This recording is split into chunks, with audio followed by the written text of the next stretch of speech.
Yeah, hello. It's J Trey. Hey Trey. It's J Trey and A Trey. We're back again, back in the habit, back here to do another video. Today we are going to be doing the first on a long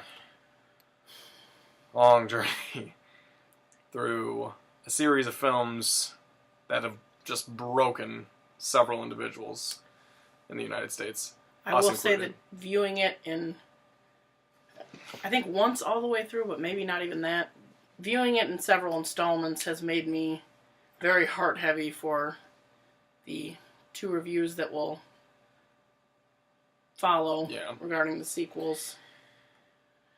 Today we are going to be reviewing God's Not Dead. I had seen at least like 2 reviews for this film alone, and then I think I'd even seen reviews for the other 2 before even seeing this one all the way through. And like, I think over time it's going to be easier for me to watch it. Like, I think I'll appreciate it more over time, but right now... This made you really angry. Ooh, this is hard to watch. And it's because... I enjoyed this one a little bit more than you did. Probably because I was angry for the most part. You were having an anger fit. Well, because here's the thing. I didn't have any indication that it was going to be as offensive as it is. It's a super fucking offensive movie. Oh no, and having seen at least one review for it myself, I can confirm that the review, even in its length, probably at least a half hour long, did not prepare me for how bad this movie was going to be. No. It's fucking terrible. It's one of the most insincere, like... Insulting and just bewildering. Lazy. Yeah, like, it's the most... Picture the worst stereotype of every...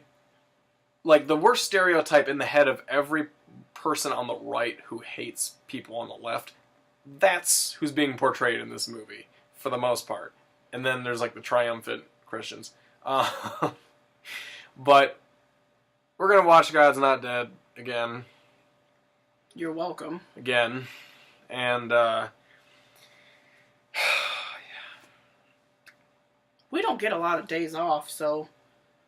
I hope you guys are fucking happy. This kind of pain, yeah, you're welcome. You are No, I was going to say no one else is doing this. No one else is doing this more than once. And without at least like a nosebleed. So, here's God's Not Dead.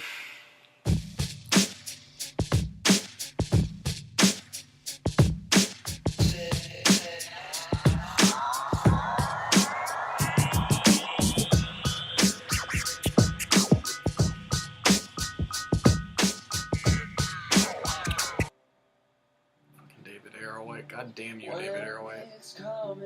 Wonder how unoffensive by traditional film standards a movie has to be put out by Pure Flix.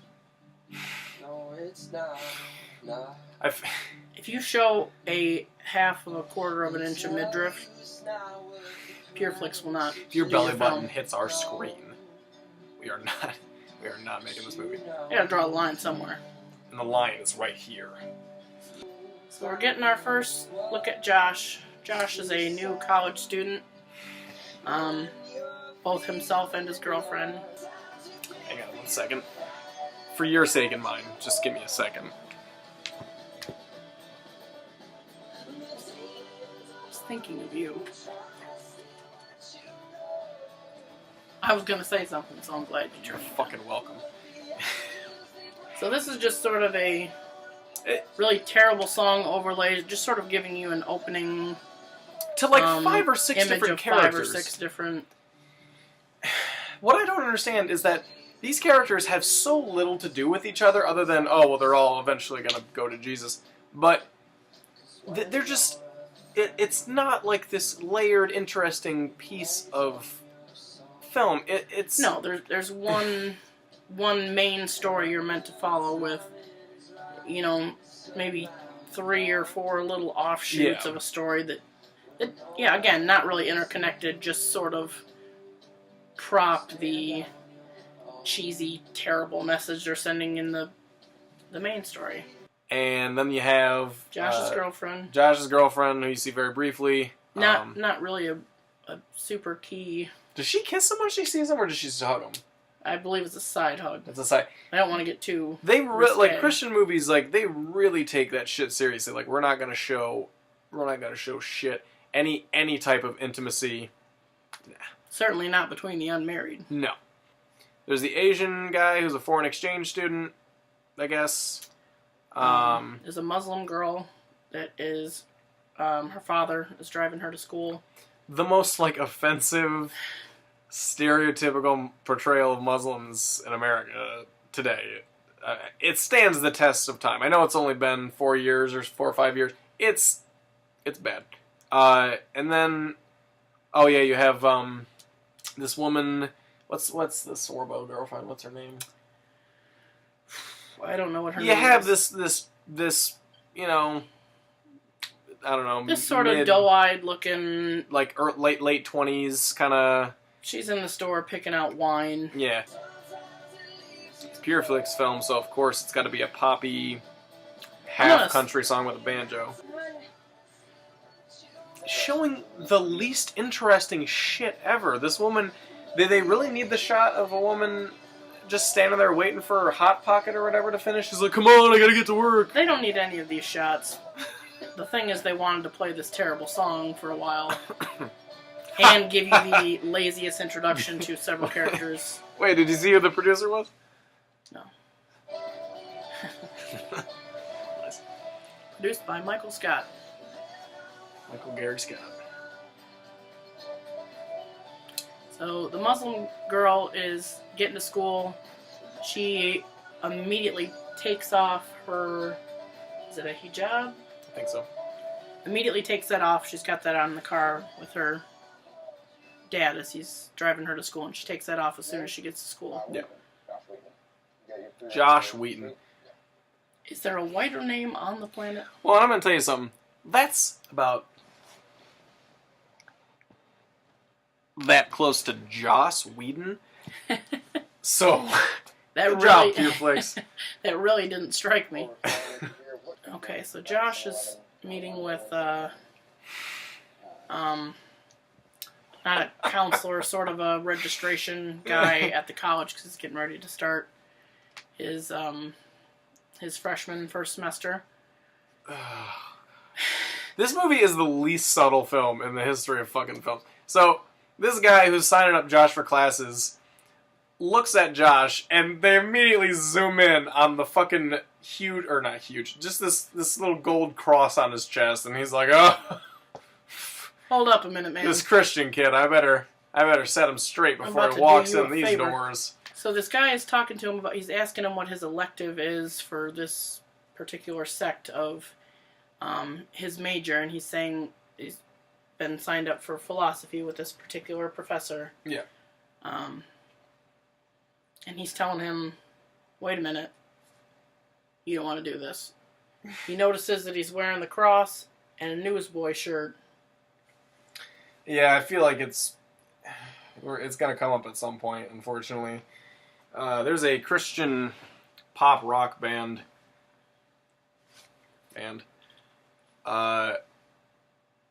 called the Newsboys, and it's just...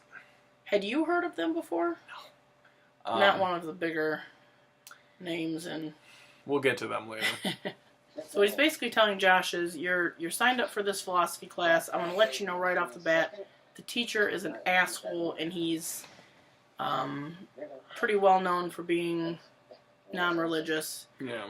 You're getting yourself into some shit by taking this class. And Josh argues right away, well, I can't just switch to another class. That's going to mess up my whole schedule. Whatever, I'll be fine. Yeah. Red-haired girl's still having a day. She's late, and now her window's been busted out. I didn't see this.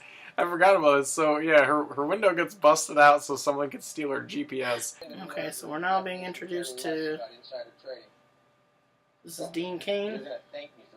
I think that's just his name in the movie, Dean Cain. He is a very important businessman, you can tell, because he's sitting at a very long table in an expensive suit with his hair slicked back and 45 chairs at the table. Dean Cain has one of the best reactions to bad news I've ever seen.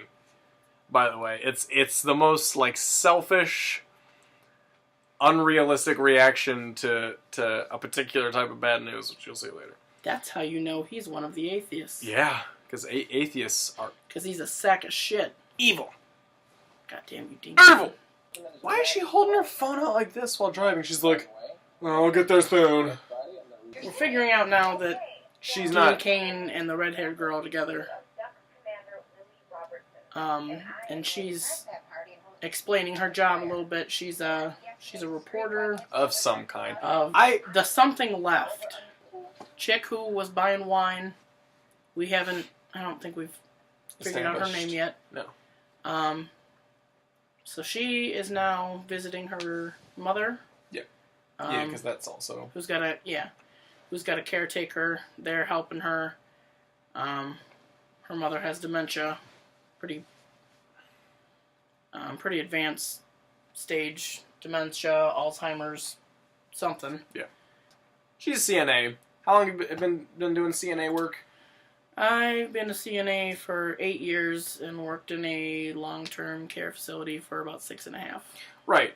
And so you've worked with people with dementia and Oh, many people every day. just stuff that older folks go through later in life. And this, correct me if I'm wrong, this, like you said, this woman is supposed to be going through dementia. Scale from 1 to 10, how would you rate this woman's acting on the is closer to real dementia versus is just someone who's never fucking seen someone who has dementia? I'll say that she's a small enough role that if she has one specific part pretty late into the movie that I saw and immediately said, bullshit. This doesn't happen. Bullshit. This is not accurate. Fuck this. Until then, her role is so minor that I would say if you saw it in any movie, you probably wouldn't think too much of it. It's not that unrealistic until this part later in the movie. Well, I just remember watching this first scene the first time we watched it together. She's eating food. I think she's eating breakfast. And she's just... Nope, she's having chicken. She's having chicken. Which, yeah, so it must be lunch or something. She says something about she can't remember the last time she had chicken, and the caretaker mentions to her daughter that she had chicken earlier in the day. I think this serves for not much more than the setup of just informing you that this chick is a good person. She's helping out her mom. She's a little apprehensive. She's a little, I don't know, clearly not a very self-assured person, but she's a good person. She's... Yeah. You know what she kind of looks like in the face? She kind of looks like a human version of a Bratz doll. Ugh. You know what I mean? Like if... Oh, you can see it, can't you? It's the lips and in the bad hair. makeup. In the hair. Yeah. Yeah. I don't know if those are collagen lips, but I wouldn't be surprised. Josh had just entered the Thunderdome.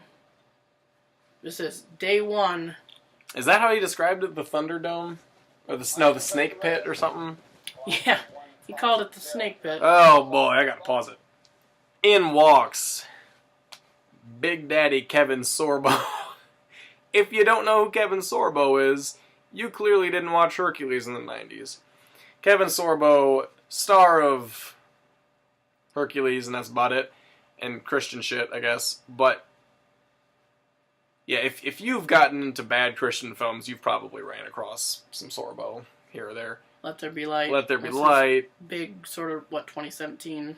That was his auteur piece. Kevin Daddy Sorbo. Sorbo has kicked the door open. He's talking before he's 2 feet in the door. I'm Professor Radisson. This is philosophy. If you're in the wrong class, get the fuck out of here. Also, if you think it's going to be a nice, easy semester, get out of here. And this is how you know he's hoard. Did we mention that this was a philosophy class? Yes. Okay, yeah, so this is a philosophy class. Now, I just want to say, before we go any further in the film, I think I have, at least at one point or another, had a philosophy class. Have you? I'm sure. I've taken philosophy. Yeah. The whole point of a philosophy class, regardless of your current beliefs, regardless of your religious beliefs, your political beliefs, whatever, the whole point of it is to expand your thinking, see things from a different light. Debate, speculate. Exactly. Explore how your ideas and someone else's might line up regarding some of the biggest questions in the universe. It's, This movie takes that idea and is like, you know what? Fuck philosophy. Fuck it all. God, okay? Just fuck it. Fuck God, alright? Here it is. What else do you need? First thing out of the gate is the board full of philosophers and brilliant minds. Just a list of 15 maybe Noam names that he reads Chomsky, off. Richard Dawkins, Freud, I think maybe Carl Jung, John Pruitt. Can't read the last name. I don't know. Well, it's just the next thing that he mentions about all of them is that they're all atheists. Yeah. So this philosophy class, 2.5 minutes into its first, no, a minute and a half into its first, first class of the semester is setting itself up as not even a philosophy class. This is Atheism 101. If you don't join, you don't pass. That's essentially his pitch. And I really have to commend them for how hard they try to make Kevin Sorbo out to be this intimidating intellectual figure, this mega mind. Yeah, like he's this fucking brainiac. Here's the thing. So, I'm gonna spoil it. He has this Christian student who doesn't want to participate in a thing he asks his students to do because of his religion. And so he basically gives them, various time during his a couple different classes to present his point about his faith-based beliefs. And if they were going, I don't know if the writers of this movie were going, although I've heard that they stole the plot for this from something else. So I did see something about $100 million lawsuit that was brought against the people who put this film out. I don't know how that concluded. How legitimate it is, but if that's what they're going for, if they're going for it, here's one point, here's another, then just present it as a debate. Don't present it as, here's one person who's in this point of authority over another person who's like this tyrannical, weird... The teacher-student abuse of power in this movie is pretty unreal. I think it's done solely for the purposes of making Josh look like more of a hero for doing what he's doing in the name of Christianity. But again, it's Kevin Sorbo. He's... So, right off the bat, we're already having issues with this atheist's definition of atheism. And I'm going to say atheist in describing Kevin Sorbo because, as discussed... As you'll find out... He's not an atheist. He's not an atheist. He's a mesotheist. And if you don't know what a mesotheist is, look it up. But long story short, he's mad at God, so he's like, no, he's not really there. It's basically like... It's more of a vendetta against God rather than... It's like when you don't feed your... Belief. It's like when you don't feed your cat, and your cat just is like, you know what? Fuck you, and just leaves you alone for a while. Or not even when you don't... knocking stuff off the table. Yeah, like, oh, well, I guess this is fucking not expensive, and just like doesn't purposely pukes on the carpet. Your cat gives you the silent treatment. That's what Kevin Sorbo is. His god's cat, essentially. Kevin Sorbo has brought up this whiteboard with atheism and agnosticism listed in they're how they would be written out in like a dictionary without definitions. It's literally like, oh, well, this is where the word comes from. It's the Greek derivation. Meaning. Yeah. But there's no like, oh, well, this is what an atheist is. Do you want to know why? Because they know if they put the actual definition of what an atheist is, it will kind of contradict the person who's giving a speech about atheism. Maybe that was the first time anyone involved with this movie had ever looked up the definition of atheism. Oh man, we've been working on this for like a year and a half. Alright, well just don't put the definition up there. Just leave it out. No one's gonna look it up. I'm just gonna say it right now, just to clear the air. Not that I think we have a lot of Christian viewers or anything. But an atheist is just someone who does not believe in a deity. That's all. That's all we are when it comes to atheism. It doesn't inform our political beliefs. It doesn't inform our beliefs on how the universe was created. A lot of people seem to think that those two things are... It's not a hate towards God. It's not a hate towards people who believe in God. It is the failure to believe in an unproven deity. It's just as simple as that. And I fail to believe in every other God outside the Christian God just as much. Never once prayed to Vishnu in my life. No, it is not a mockery of the Christian God. It's the failure to believe where there is not proof to inform that belief. It's really that easy. Yeah. But for some reason, in a lot of Christian films and TV shows and whatnot, they have this weird, because we don't, it's not even that we don't agree, it's just that we reject the notion that they accept. And for some reason, that's such an issue for so many Christian people. So they're like, oh, we got to make sure that we get them around to our side. we got to release as many shitty Christian films as we can to bring them over here. I wonder how many people they've swayed. It's not swayed. It's saved. Okay. Oh. Okay. Enter the ever-charming David A.R. White. He's picking his buddy up at the airport. Jude. From, I think they say he's from, like, Ghana. I believe they're both pastors. Yeah. I think Jude's from, like, West Africa, and Pastor... It's Pastor David, isn't it? Yeah, because they were like, oh, it's David A.R. White. It makes sense. And David A.R. White and his friend may be the most bizarre. Like, they at one point interact with at least, I think, 2 of the other characters, but sort of, they're just kind of off doing their own thing. Like, again, they really are, throughout the trilogy, they really are kind of like the 2 side characters that remain throughout. They're kind of like the Frodo and Sam of the trilogy. Like, they could make a really boring short series about them. Yeah, like, there's you know what I mean. Like, there's a lot of other shit in Lord of the Rings going on, but it's not really the main story. But like, one of the stories is Frodo and Sam just together, just doing their own bromance thing. Kind of the same thing. Yeah, and I think they might be the only story that really carries through all 3 of them. Because while we haven't seen. Yeah, technically. I know they both appear in the 2nd and 3rd. Yeah. I'm just going to say, I've never seen anyone bro out so hard over Jesus. Ever. And they say, it's not like... It's a devout bro out. I feel like it's not that difficult to find something that's really meaningful in religion to people and not just blurt out the same shit that everyone else does. Like, the one thing they say to each other in these movies 100 fucking times, by the way, is all the time, God is good, and God is good all the time. They do this shit over and over again. I'm pretty sure it's Jude's, like, words, isn't it? Like, yeah. It's fucking ridiculous. You can sort of tell that Josh is getting uncomfortable as his new philosophy professor immediately starts going on. I mean, he doesn't sound unreasonable necessarily. He's not all worked up. First. But it's, again, he just introduced himself to his class, and literally the first thing he parlays into, after kind of ushering 2 students out the door, is just this heavy on the atheist thing.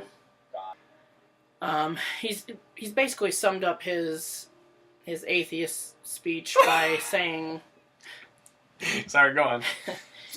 Basically saying, we're going to forego this section of philosophy.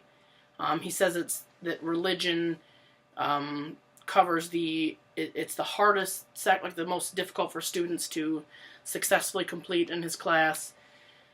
So what he's done is he's given everyone a blank sheet of paper and said, all you need to do is write on this sheet of paper, God is dead, and sign your name, hand it in to me.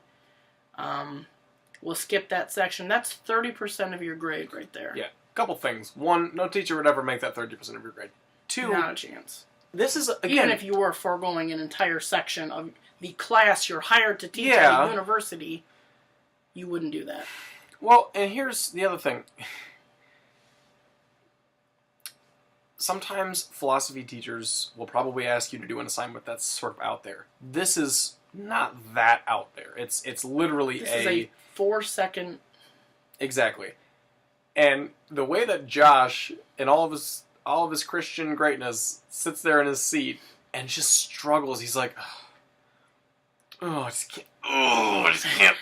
It reminds me of Jim Carrey when he's trying to write. And Liar, the Liar. pen is when he's trying to write the pen. This pen is red when it's a blue pen, and he can't do it, so he just scribbles blue over his face. As a I Josh, can't lie. God's not dead. Writing it all over his goddamn face. Yeah, Josh is clearly torn about this assignment that he's been handed 4 minutes. Meanwhile, every other student's like, God's fucking dead. 30%. Sign your name. Boom. I don't care what you ask me to write. If you ask me to handwrite 3 or 4 words on a piece of paper and sign my name, and it's 30% of my grade, you'd have to be hard. You'd be hard pressed to find something I would not write on a piece of paper. Yeah, I can't do what you want, Christian. Josh is literally shaky and doing sort of the shuddery breath thing as he explains to his It's teacher. like he's a college freshman who's just entered a frat, and they're asking him to put something in his ass or something as like a pledge week thing or a hell week thing. And he's deciding, wait a minute, this is way more involved than I thought it was. But the first thing he says is, I can't. I'm a Christian. He sounds like one of the stereotypes in like mafia movies when a girl's like, I can't get an abortion, I'm Catholic. Like, that's what he sounds like right now, by the way. Sir, I can't do this. I can't blaspheme the Lord on a piece of paper. I'm a Christian. Catholic. Ah! He says I'm a Christian. So fucking what? Sack up. Write down the fucking words. 30% of your grade. You fucking If idiot. I walked into a philosophy class and the teacher said, write down... This is a place to learn, Josh. God is my Lord and Savior. 30% of your grade.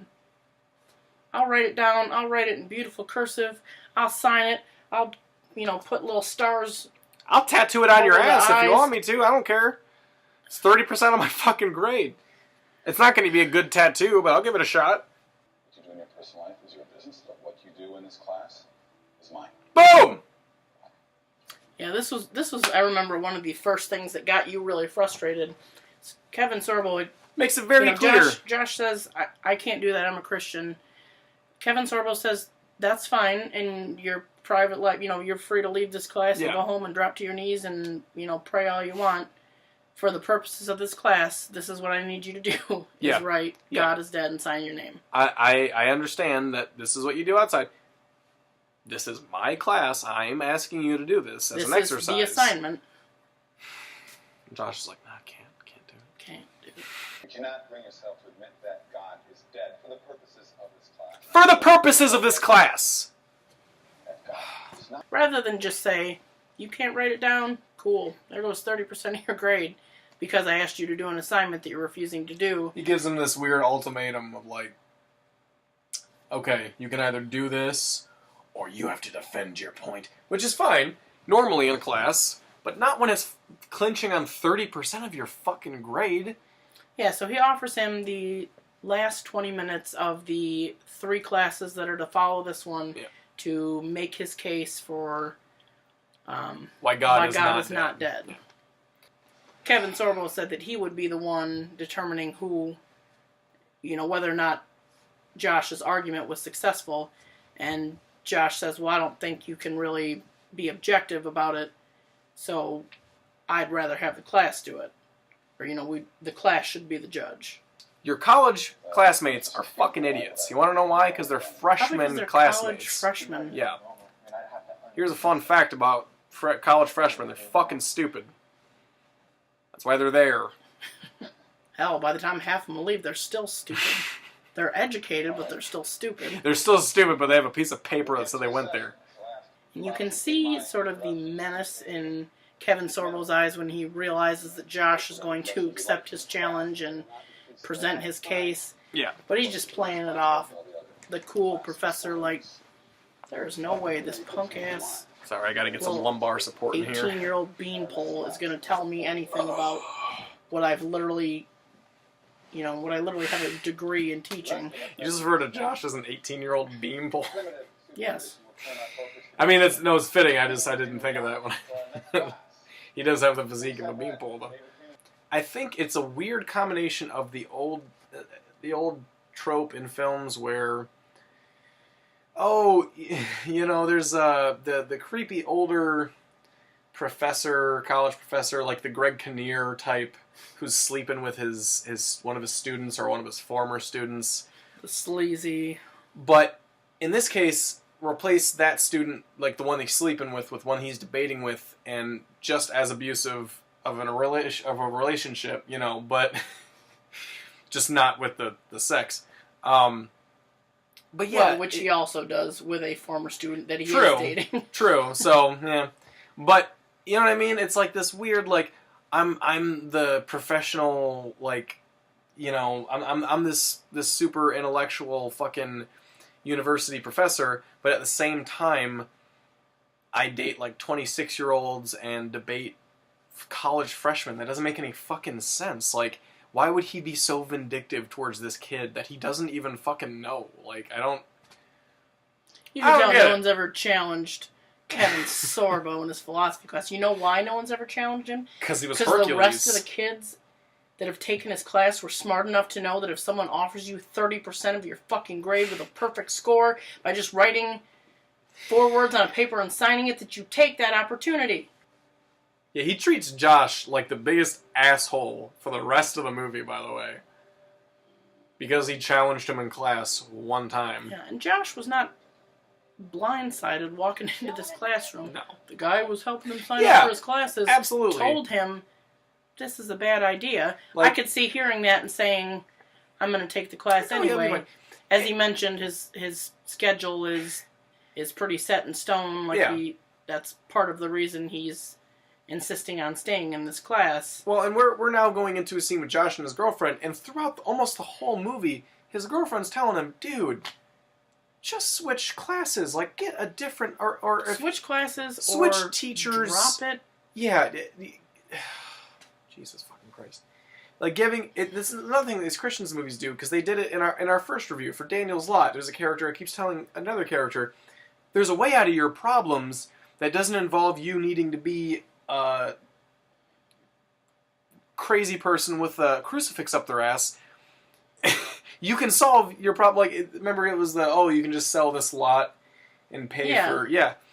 There are people in Christian films giving Christians, like, sensible ideas, like, no, fuck logic. God, man, come on. Perfect workarounds. That would totally eliminate the problem. God said God, so God, okay? Fucking Jesus. With a side of God. Some God sprinkles.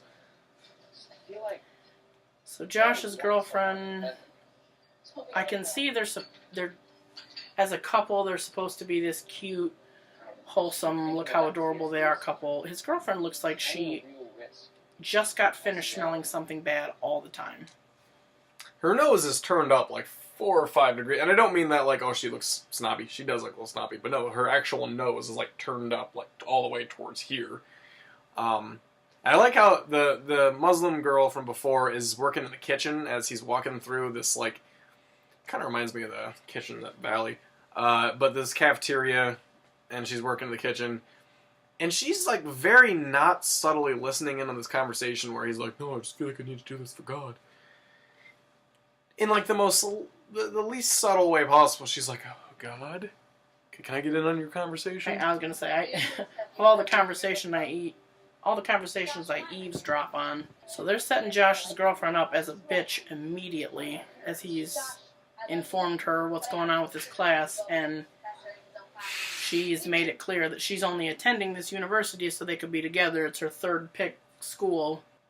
We're together, we've been together. I think they said they've been together for like 6 years. Yeah. It's fucking ridiculous. We make decisions for us. You consult me before you make decisions because all the decisions you make right now are going to go towards our future. Future. I don't know how much of their future she thinks he could possibly be risking by, one, debating a teacher and failing and maybe failing the class.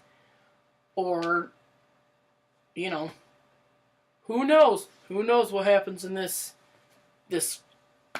Christian A pictorial page turner. I wonder if Josh is going to win the argument. I don't know. I guess we're just going to have to find out. The odds are stacked against him. It's pretty much like Rocky. Yeah, we had to pause it. So in case you were wondering, worried this wasn't going to be a star-studded, cameo-ridden film.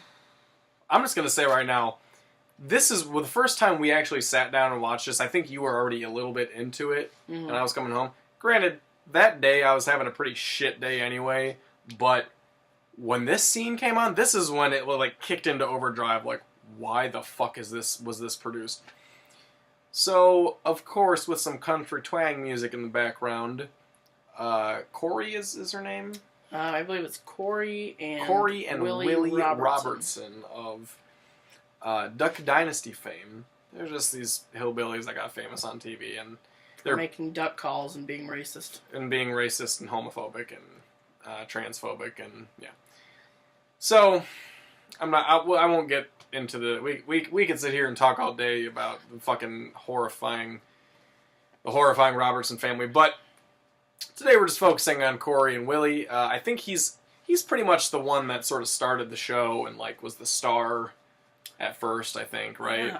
Yeah, it's just a bunch of beards. But I'm saying when it first started, wasn't he supposed to be like the main person they followed or something? And then possible. Eventually it was like, oh, everyone's got their own show. I would say he's the son I recognize the most easily. Yeah. So him and his wife arriving at church. Going to church, and this reporter from before, who has told her boyfriend, the asshole lawyer played by Dean Cain, that she's going to do a, quote, ambush interview, and that's the thing, the actual word she used was ambush interview on Willie Robertson, his wife. First of all, we talked about this before we did this.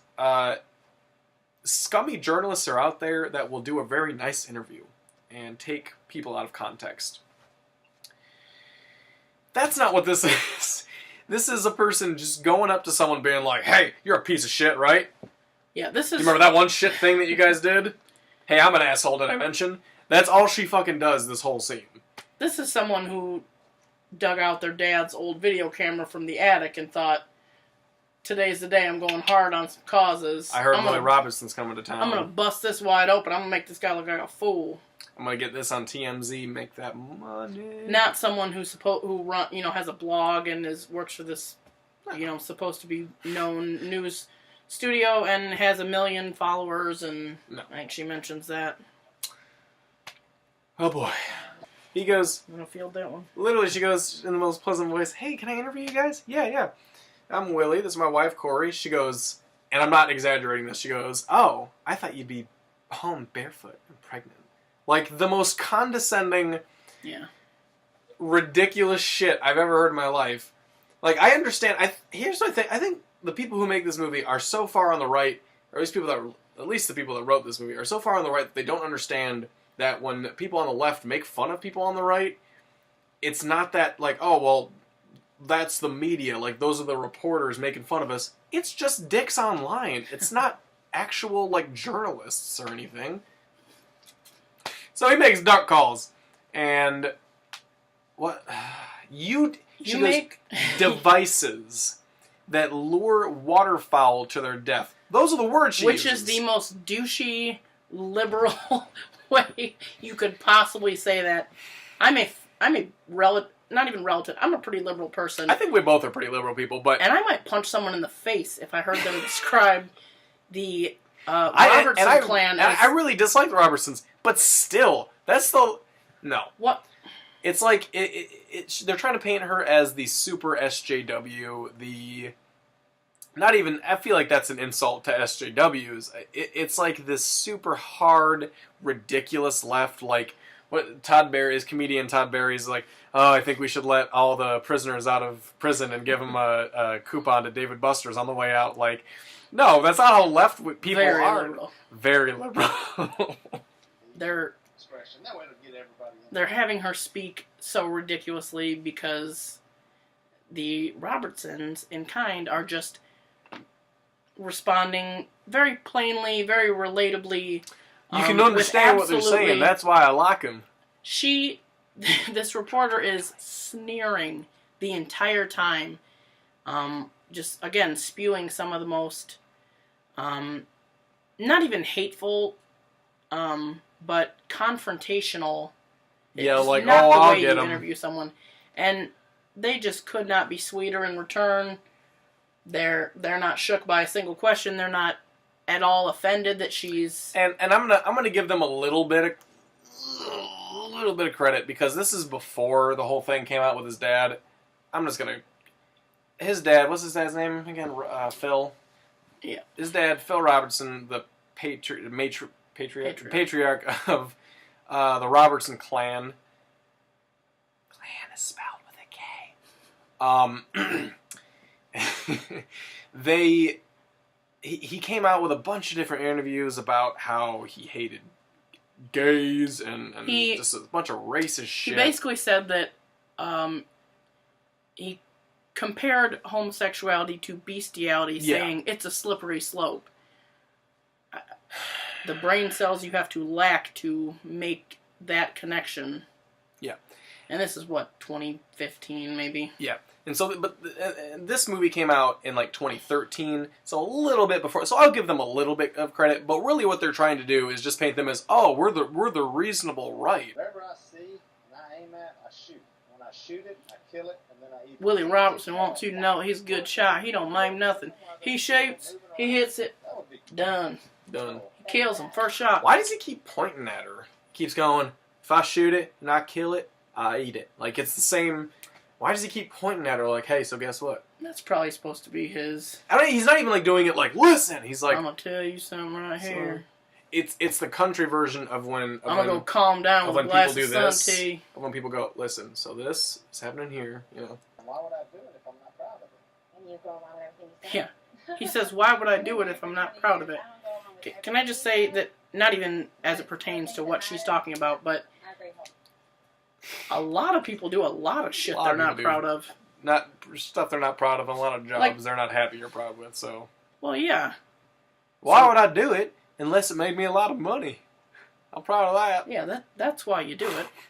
This is the part that pissed me off.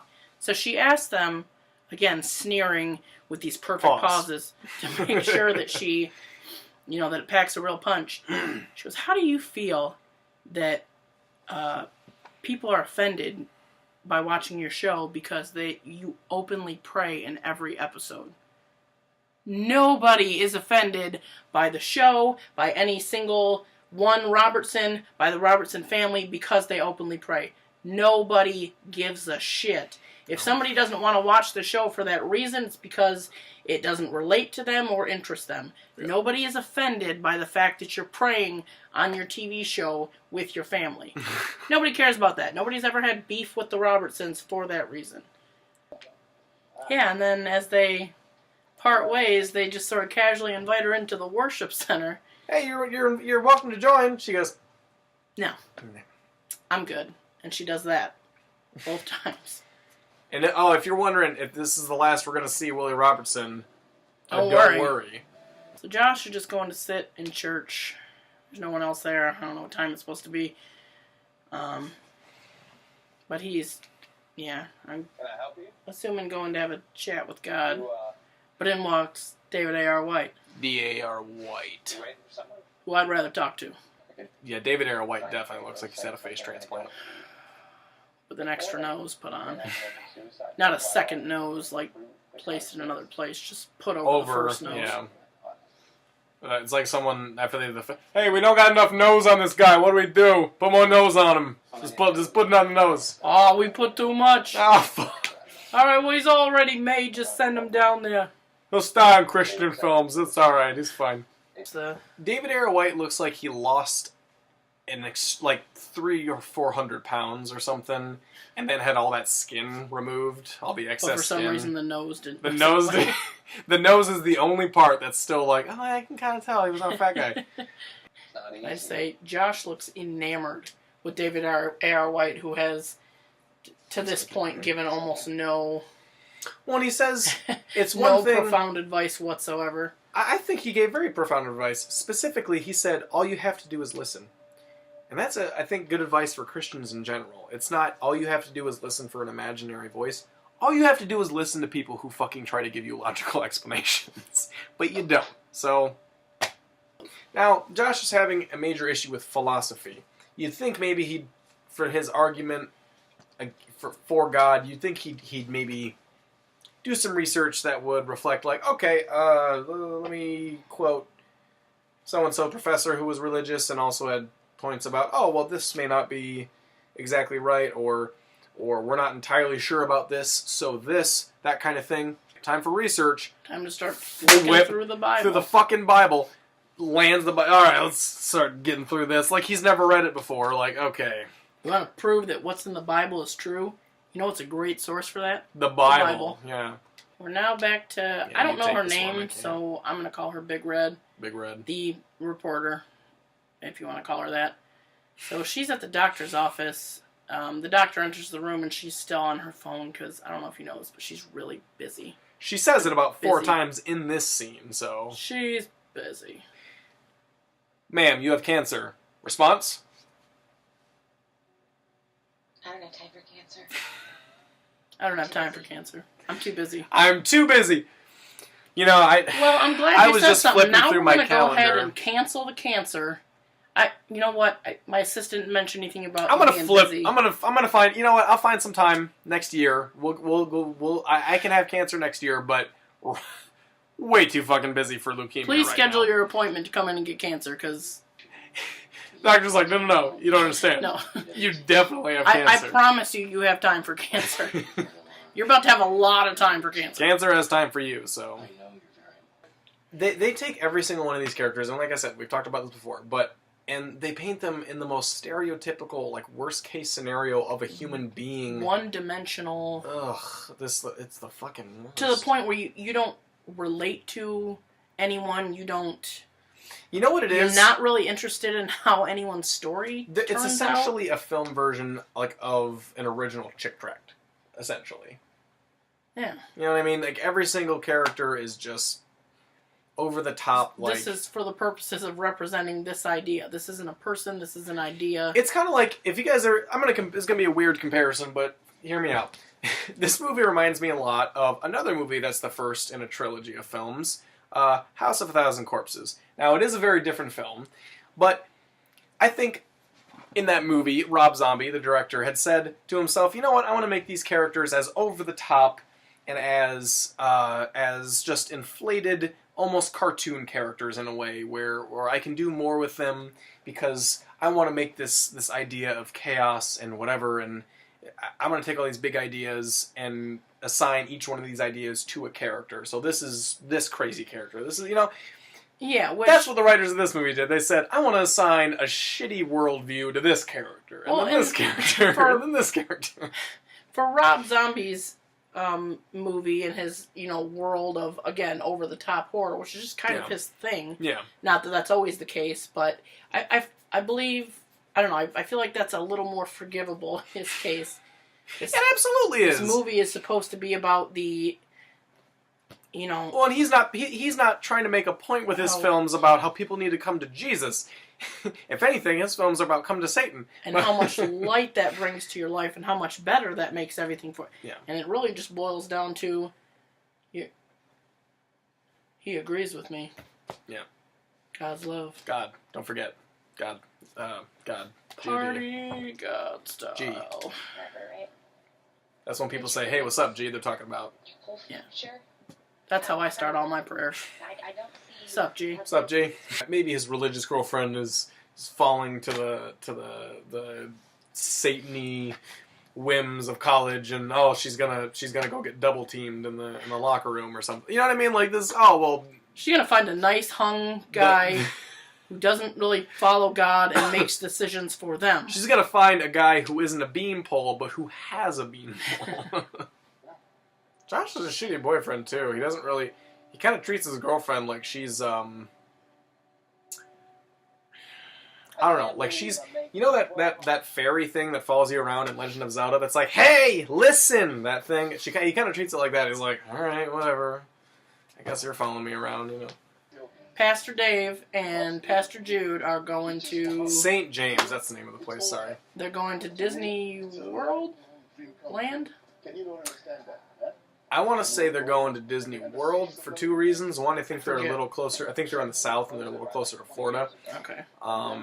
And also they probably can't afford to go to California for Disneyland.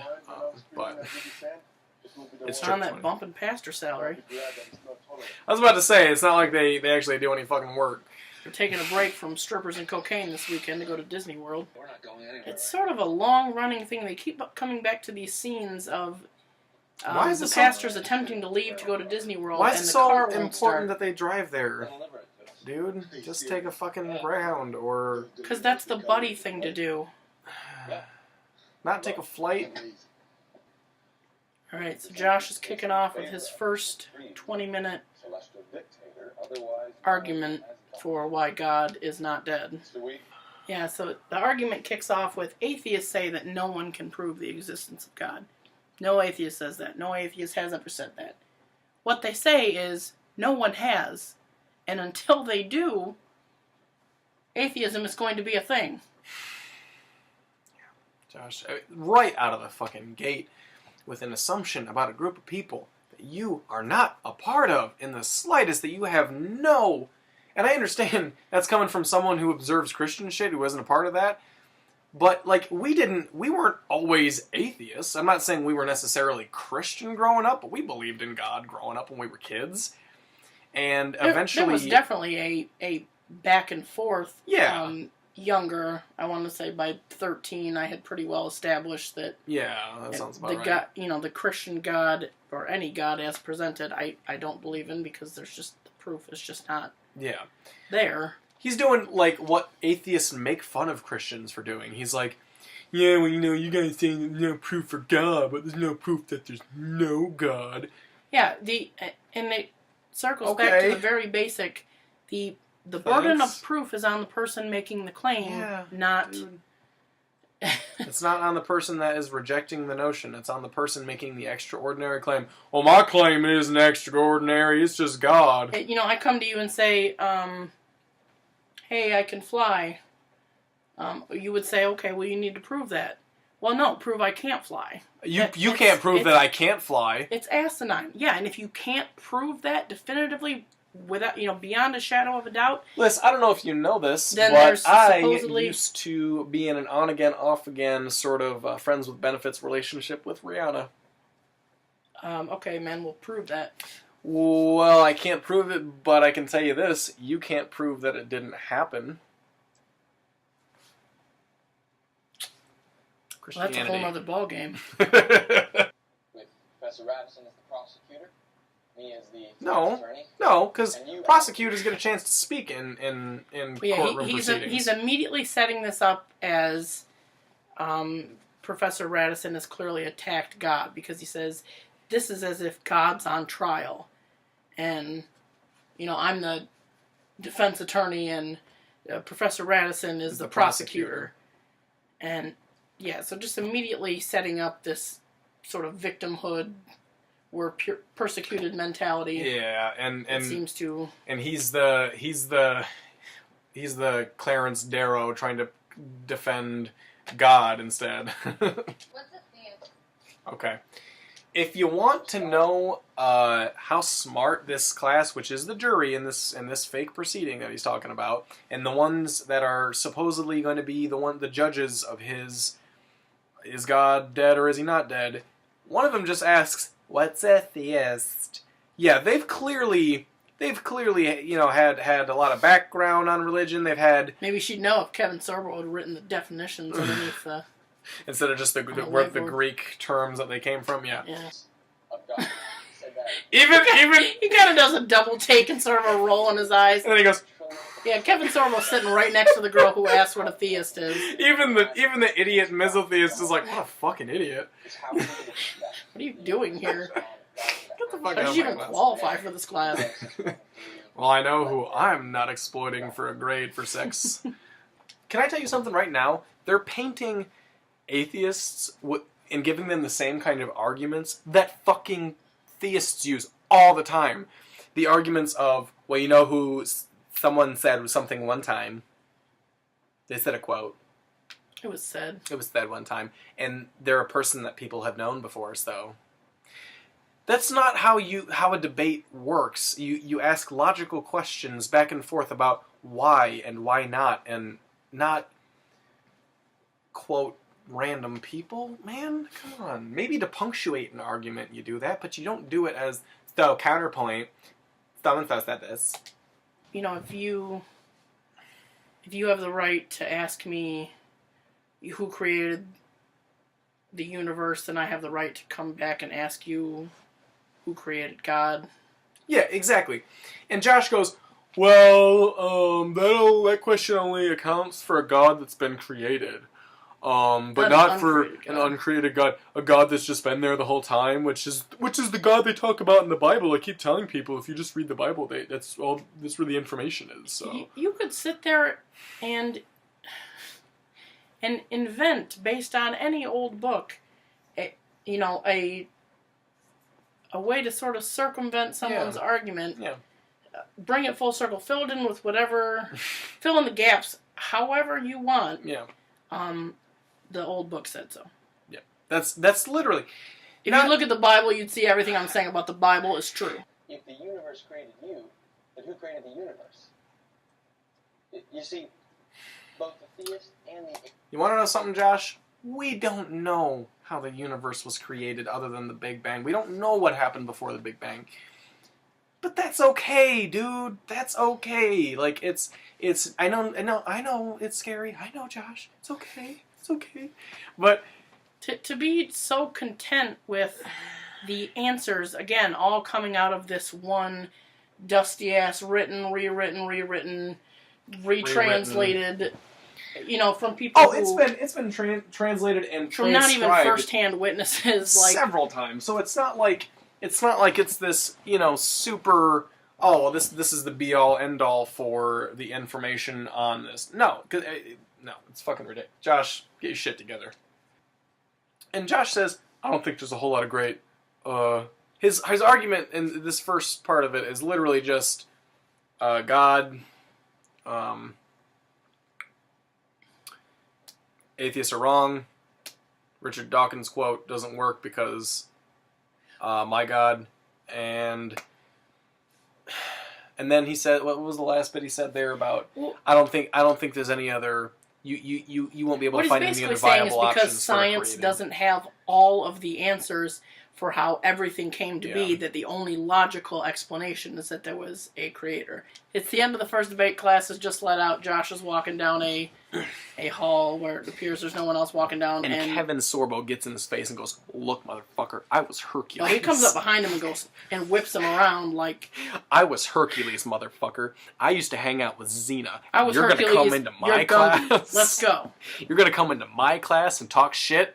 Another layer of Professor Radisson's personality. In my class, there is a God. It's me. It's Tom Selleck. So he literally challenged him to make these arguments over 3 classes and is now basically confronting him to say, it doesn't matter, I'm going to have the final say. Yeah. Even if you make a really moving point, you'd be really stupid to continue fucking. Not even if, if you present enough evidence, even if I don't agree with you, I can understand you've put enough effort into this where... Yeah, where I can see that this means so much to you that I can, like, that's maybe that's where the screenwriters should have taken it. Like, I can understand, Josh, that your faith is unshaken, and that, you know what, sure, I'm going to give you that grade because you put forth a lot of effort towards this, and I can see that you're passionate about it. No, he goes... Fuck you, you challenged me in class, so I'm gonna flunk your dumb ass. That's all he's saying to him in this scene. So why the fuck does Josh... No, I'm a warrior for Christ, I need to keep doing this. Well, and just to raise the stakes, Kevin Sorbo says, I see that you're going to school for pre-law, and if you continue doing this debate that I challenged you to do, I'll make sure that you never work, like you never get a job... You're never in ever your going to be major, someone's paralegal, ever. No. So he's done the first debate, and his girlfriend found out he did the debate, and immediately breaks up with him. I forbid you. I'm gonna tell you this. I told you what was gonna happen. This movie won't say it, but I will. That's not why she broke up with Josh. She broke up with Josh because, well, she started dating Josh probably, so they've been together for 6 years, so they've been dating since they were Middle school? 12, yeah. So she got to college, and like a month in was like, oh, fuck, I did, oh, shit. There is so much dick crawling around this place. There's... I need a way out of this that doesn't make me look like a total piece of shit. I'm just throwing away a 6-year relationship. And what if I go hard on this religious argument he's doing? Josh doesn't even want a dry hump. Oh, god damn it! You know what? No, I'm just gonna dump him. She's saying to herself, I just need the good dick in college. I feel like if I don't get it now, maybe I'll never get it. So, yeah, no, Let me tell you something, Josh. There's a reason I chose to go to this school, and it ain't got shit to do with the fact that you're here. This school wasn't my third. No, this was my third pick. No. This school wasn't my third academic pick. This school wasn't my third pick. Your dick was my third pick, Josh. Okay.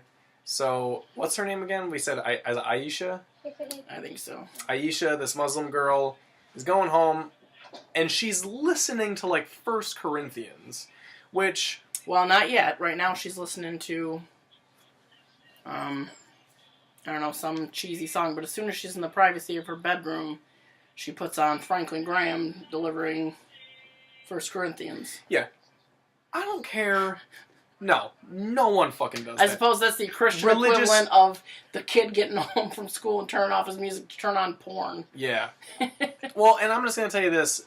No one fucking does this. I don't care if you're a Christian. I don't care if you're all about, that's all you're about. You read the book. You fucking watch sermons. You don't fucking listen to Corinthians on your iPod.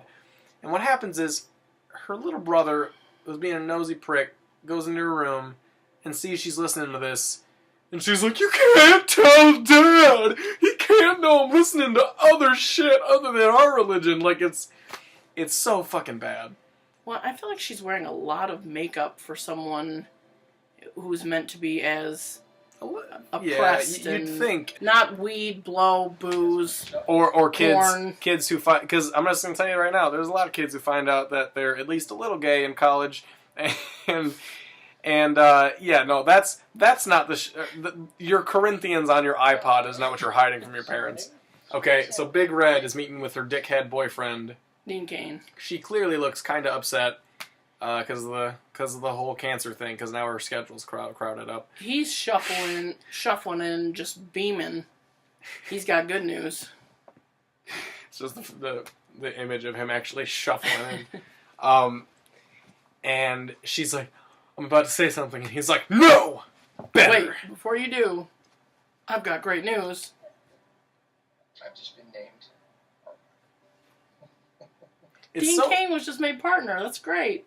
Superman was just made partner. They're meeting for dinner. He just made partner. That's awesome. That's great. Wait. She kind of has like a half smile, and then immediately, I think I have cancer. No. Capital N fucking no. You don't think you have cancer. You sat down with a doctor who told you you have cancer. You dumb bitch. Don't sit there across some Dean Cain and just lie to him. I know you tried to weasel out of it by saying you didn't have time for it. You were too busy. No. But as the doctor explained I understand at the hospital. That's a really hard pill to swallow. I understand. I get it. You don't say, I think I have cancer. No. I have cancer. And also, it's just the most unevenly paced conversation. And he goes, I made partner. She goes, I think I might have cancer. And if you were worried the conversation wasn't getting good enough, wait.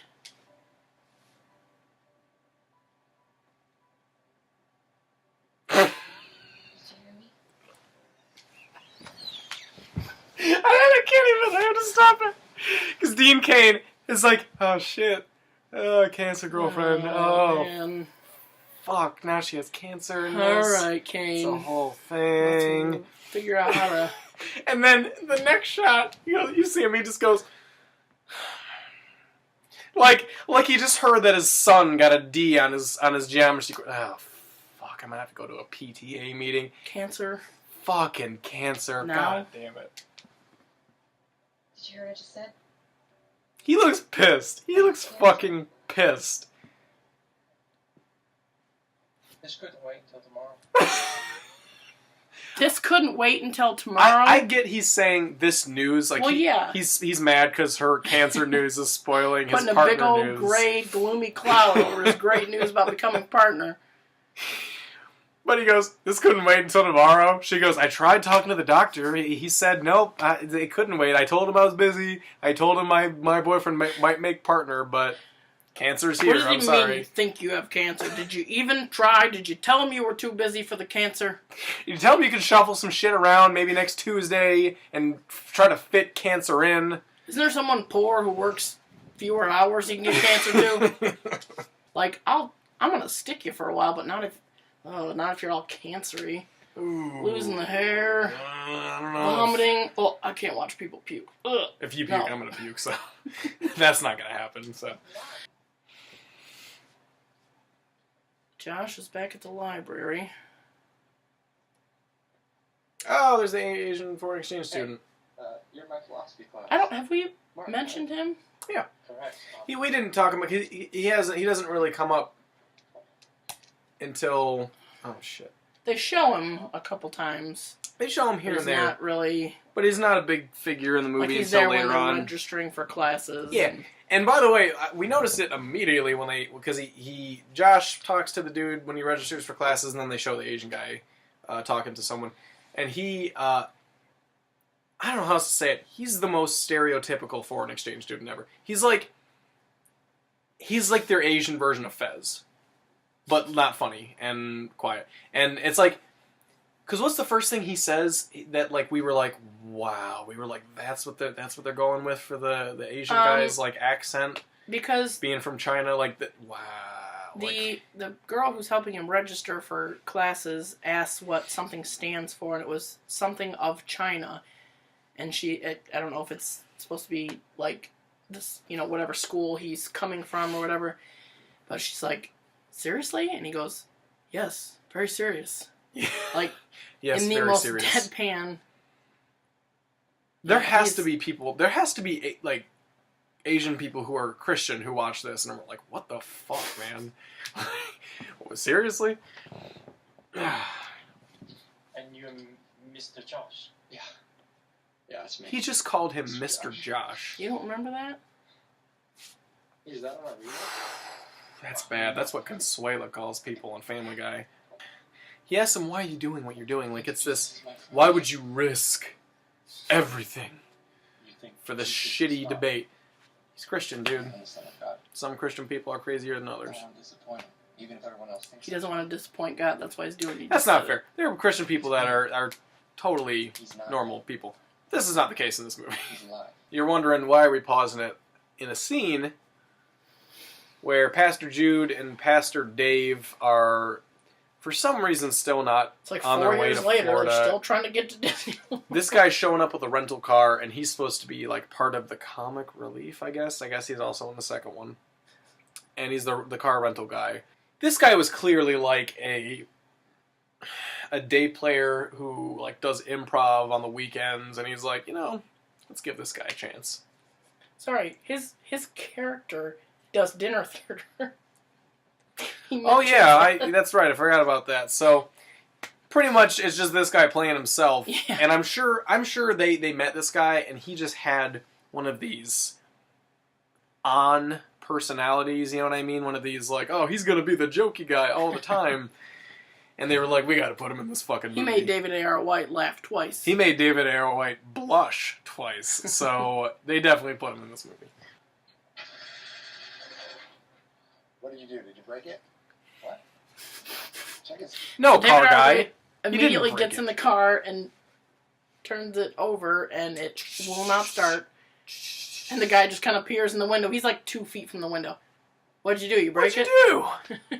He's Every literally- time I get in there, I start it up. It starts right up, man. What the fuck did you do to it? So we're back to, we haven't seen her in a while, but this is Professor Radisson's girlfriend. The Bratz doll. the Bratz doll. And now we're finding out that she's the sister of the asshole lawyer Dean Cain, Superman. Yeah, who You they really should go see share her. the She's not doing mother well. with Alzheimer's. Yeah. Well, for years. That's why they call it dementia. Still, you should go see her. Claire said you haven't been there in a while. Like it matters. Besides, I just bought her a new TV.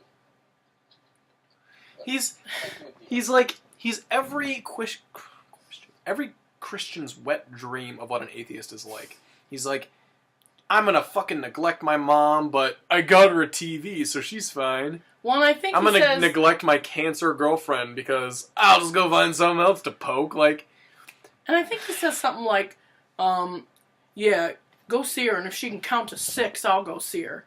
I cannot explain to you, not just as an atheist, but as someone who works in healthcare with these people every day. because there are people who you can, I'm sure, attest to. There are people who treat their parents like shit, who are in these kinds of conditions and in homes and But, who have you know, dementia. he's one of the 3 or 4 evil atheists in the movie, so it's his own mother, and he doesn't give a fuck. His own mother is not worth going to see, visit, whatever, because, you know, he doesn't even say it in this nice of terms, but she's not going to recognize him. Oh, she's just some, you know, Babbling. blabbering old fool with dementia. Yeah, been an atheist the entire time I've been in CNA, and long before. That is so incredibly offensive and such a misrepresentation. I had to take a snack break. Snackage. So now we're seeing Professor Radisson and his girlfriend together for the first time in the movie. Yep. I left it. The Bratz doll in Sorbo. It's in the car. And it becomes very apparent from the jump, like he's not being nasty to her or anything, but it is very much a him-dominated relationship. Like, she's staring up at him Very with self-centered, these like wide eyes of like, I hope the next answer I give you is the right one because I just want to make you happy. That's kind of her role in the relationship, and that's apparent immediately. It was an A minus. Close enough. But yeah, she's also, I mean, I guess that he only says she gets an A minus on the final, so she's suggesting that she's smart, but All that carefree. yeah, well, and this whole thing was I waited until after the final to ask you out. What a gentleman. Risk my career But by I'm sorry, what's to say you didn't just give her an A so she I liked waited until it was legally, equal self-confidence. until legally I was in the clear. Old Mina. Morally, whatever. Legally, And Mina she's is her starting name, I to think. wonder Mina. if she's unequal. Sounds like a Bratz doll. What are you reading again? Well, and, you know, This is the opposite of thinking what you're doing. But he says it all he's nice. like, thinking, I thought we talked about this. You need to be focusing I'll do the thinking. on the grundle right here. I'll do this Not brain. thinking. You do that brain. And there's only room in this relationship for 2, which means I don't get a mistress and you don't get to drag a 2,000-year-old dead. So his argument is this is a relationship. There's only room for 2 of us. So if God I don't get does to have not a factor in. mistress, so if I don't get to have a mistress, If I don't get to have a you side don't get to hoe, believe in God. God does not get to be your side hoe. That's okay? a brilliant argument. I wonder how many religious chicks that's worked on in the past. All right, you know what? Keep your God, but I'm getting a side piece. It's All right. called compromise. It's a You relationship. keep your God. I'm gonna bring another chick into the equation. All right, I'm just gonna throw that out there. I'll call her Mary Magdalene if that makes you feel better. Martin. Is that his name, Martin? Yeah, the Asian exchange student. He doesn't really have a big part in terms of like backstory, but he's on the phone with his dad, and his dad's like, "Oh, how are classes going?" He's like, "Cool, this philosophy class. There's a lot of talk about God." And Oh, he's like, the professor said on the first day that he was dead, and then his dad's just like, well, that's that. all right, cool, guess Teacher God's said dead. And he's like, yeah, So- but Dad, there's a kid in class who's like, who's like trying to say that God isn't dead. What? What? Your professor just said he's dead! Okay, listen! Well, like, this is the grand hurdle he has to clear, is his dad, who just says, well, if the teacher says it, that's what it is. Yeah, that's his big... It's not the abusive Muslim father or the girlfriend of 6 years dumping her boyfriend. Well, and here's the thing. Like I said, we've seen reviews for all three of these movies, all three of the God's Not Dead films. I know for a fact that his dad slaps him in the face in the second one. Can't fucking wait. Oh my god, it's gonna be the best. Oh. So we moved on to Josh's second The universe can and will create itself. Nothing. class presentation. No. What I'm saying is that John Lennox, the professor of mathematics and philosophy, has found Professor Hawking's reasoning to be faulty, and I agree with his logic. But if you can't... That's not an argument! You agree with his logic! Then I suggest that you turn to... You do, Josh! No one else! 6. Philosophy is dead. And if you're so sure of Professor Hawking's infallibility, and philosophy really is dead, then, well, there's really no need for this class. Now he's getting the fellow students on his He's side. comparing religion and philosophy and saying, these are the same things, right? Faith comes up. Then he becomes Well, and again, I'm guessing. maintaining, because there is flaw in the other argument, because not every single aspect of the other side of the argument has been 100% confirmed, Yeah. fact-based, that, well, then my side must be true. No, because we could poke 10 trillion more holes in your side of the argument. There's literally... Do not get that. Well, and there's a... Because there isn't evidence. But in essence, you're looking... But more than that, the only evidence that they claim to have is in the Bible. Here's the thing. There's an image online. You'd have to go up and look it up. But, go on Google Images or whatever. But there's an image of all these different red lines that sort of are doing like a half circle, like this. Hundreds of them. And what it is are Bible contradictions. One piece of information that contradicts directly with another one. And you're going to tell me that because one person quoted Stephen Hawking and said, Stephen Hawking said this, and because you said, well, I can poke a few holes in that, so my thing must be right. Well, yeah, but the contradictions, they're not really contradictions because it's just allegory.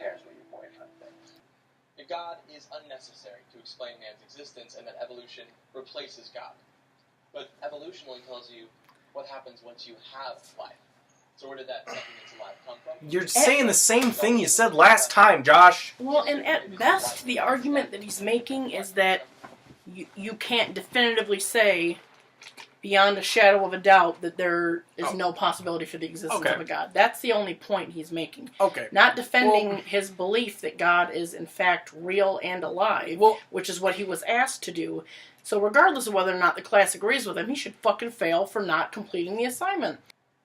Well, as noted, author Lee Strobel pointed out that if... Don't you fucking dare quote Lee Strobel in your evidence as to why God is alive. Are you fucking kidding me? For those of you who don't know who Lee Strobel is, he's an apologist, an author, and his book called The Case for Christ was made into a movie. God, I hope we don't have to do that. I'm not doing that movie. Fuck that movie. And he literally... It's the exact same fucking story. It's this guy who's an atheist has family members who become religious or are already religious, and through various, people just being like, just trust us, he's like, okay, I guess I'm religious now. That's who he's quoting for his evidence. Are you fucking kidding me, Josh? Jesus. Within 90 seconds, everything created itself. Which is a lot more unrealistic than 6 days. 6 days sounds a lot more likely. I can get a lot done. And then he puts up a quote from the Bible. Josh, you cannot use the Bible you cannot use that as evidence as to why God exists. You fucking moron. Hey, did you know that Harry Potter is real? I have a copy of the Chamber of Secrets if you don't believe me. I'm gonna give that a flick through. The basilisk from Chamber of Secrets is alive and slithering at the bottom of Hogwarts, which is a real place. Please come at me with an argument, because I have the book to shoot that down real quick. It's easy to dismiss what you don't understand. I know, Josh, because you fucking dismiss it, you dumb fuck! God damn it. Yeah, it is easy to dismiss what you don't understand and just pretend that one dusty-ass book has And all just the answers. pretend that 2,000-year-old book has got all the answers, buddy. Can you... It's going to make my brain explode if I think about how much shit we know now that we did not know 2,000 years ago. I want to say right now, so that every fan of God's Not Dead, who's probably not watching this anyway, knows it. Kevin Sorbo's fault, his faults in this movie have nothing to do with his beliefs. Nothing to do with his beliefs at all. He's just an asshole, and a misotheist. That's all. That is just a miserable, vindictive piece of shit, which is apparently what all atheists are. Lost, scared. The only reason they're an atheist is because something terrible happened to them. Yeah. God damn you, Josh. So that right there, Josh looks horrified. That right there is him saying, I'm not an atheist, Josh. I'm a misotheist. Because he says, yes, and what happened to you? Implying, what happened to you to make you such a dick atheist? And he says, when a 12-year-old prays for his dying mother to, be well again, it can have huge effects on a kid. All right, dude. Which, by the way, in Let There Be Light, the movie that Sorbo made himself, he plays essentially the same fucking character. Oh, yeah. The same misotheist, I lost someone, so God's a dick, so fuck you, God. You know what? I would say that even part of, when you consider all of the arguments that atheists make, one of them, for sure, is that, horrendous shit seems to happen to people for no reason. And, Christians, I feel like a lot of times like to counter that with, it's There's a reason test, for everything. It's God's love, there's a reason for everything. Well, no, what's the reason for cancer in people, for killing, kids getting killed? What the fuck is the answer for that? Hurricane Irma. That's serves to teach us. We live in 2018, nothing. people.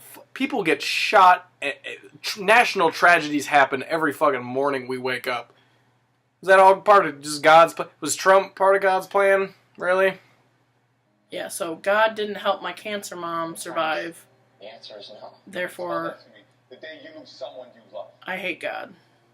She died believing a lie. She died believing that someone out there loved her, even while he was strangling her to death. That right there. Yeah, that so right there is him admitting, I'm not an atheist, because he said she was praying to God while he was strangling her to death. You know who wouldn't say that? A fucking atheist. Yeah, not someone who's saying I can't make peace with the fact that there are people who are ripped off this planet way too soon while there are, assholes and dictators and serial killers who live to be 90 years old. The good die young, pricks live forever. Yeah. God damn it. I told you this movie was going to be hard to get through. It's not worth believing. I'm proud of you for only yelling as much as you have. That's why. I'm trying to keep it down here. This is something I genuinely found, this is when I said in the beginning I didn't expect it to be as offensive as it is. This is where it happens. So, the Muslim girl, I think they said Aisha was her name, her little brother has told their dad, their Baba, Or Baba. that she was listening to 1 Corinthians or something on her iPod. So her dad comes storming into her room. He's like, "This is what you've been listening to?" And then he Tell me this isn't true! It's the most stereotypical, I'm gonna, smacks her across the face and then just hurls her out into the street. He's like, "You're not part of my house anymore." And she's banging on the door crying "Baba." Dude, are you fucking kidding me? You know how I can tell this wasn't made after consulting any Muslim people? Or anyone of any faith or lack thereof other than Christians? Because of this scene. I'm more offended for Muslims than I am for atheists in this movie. Absolutely.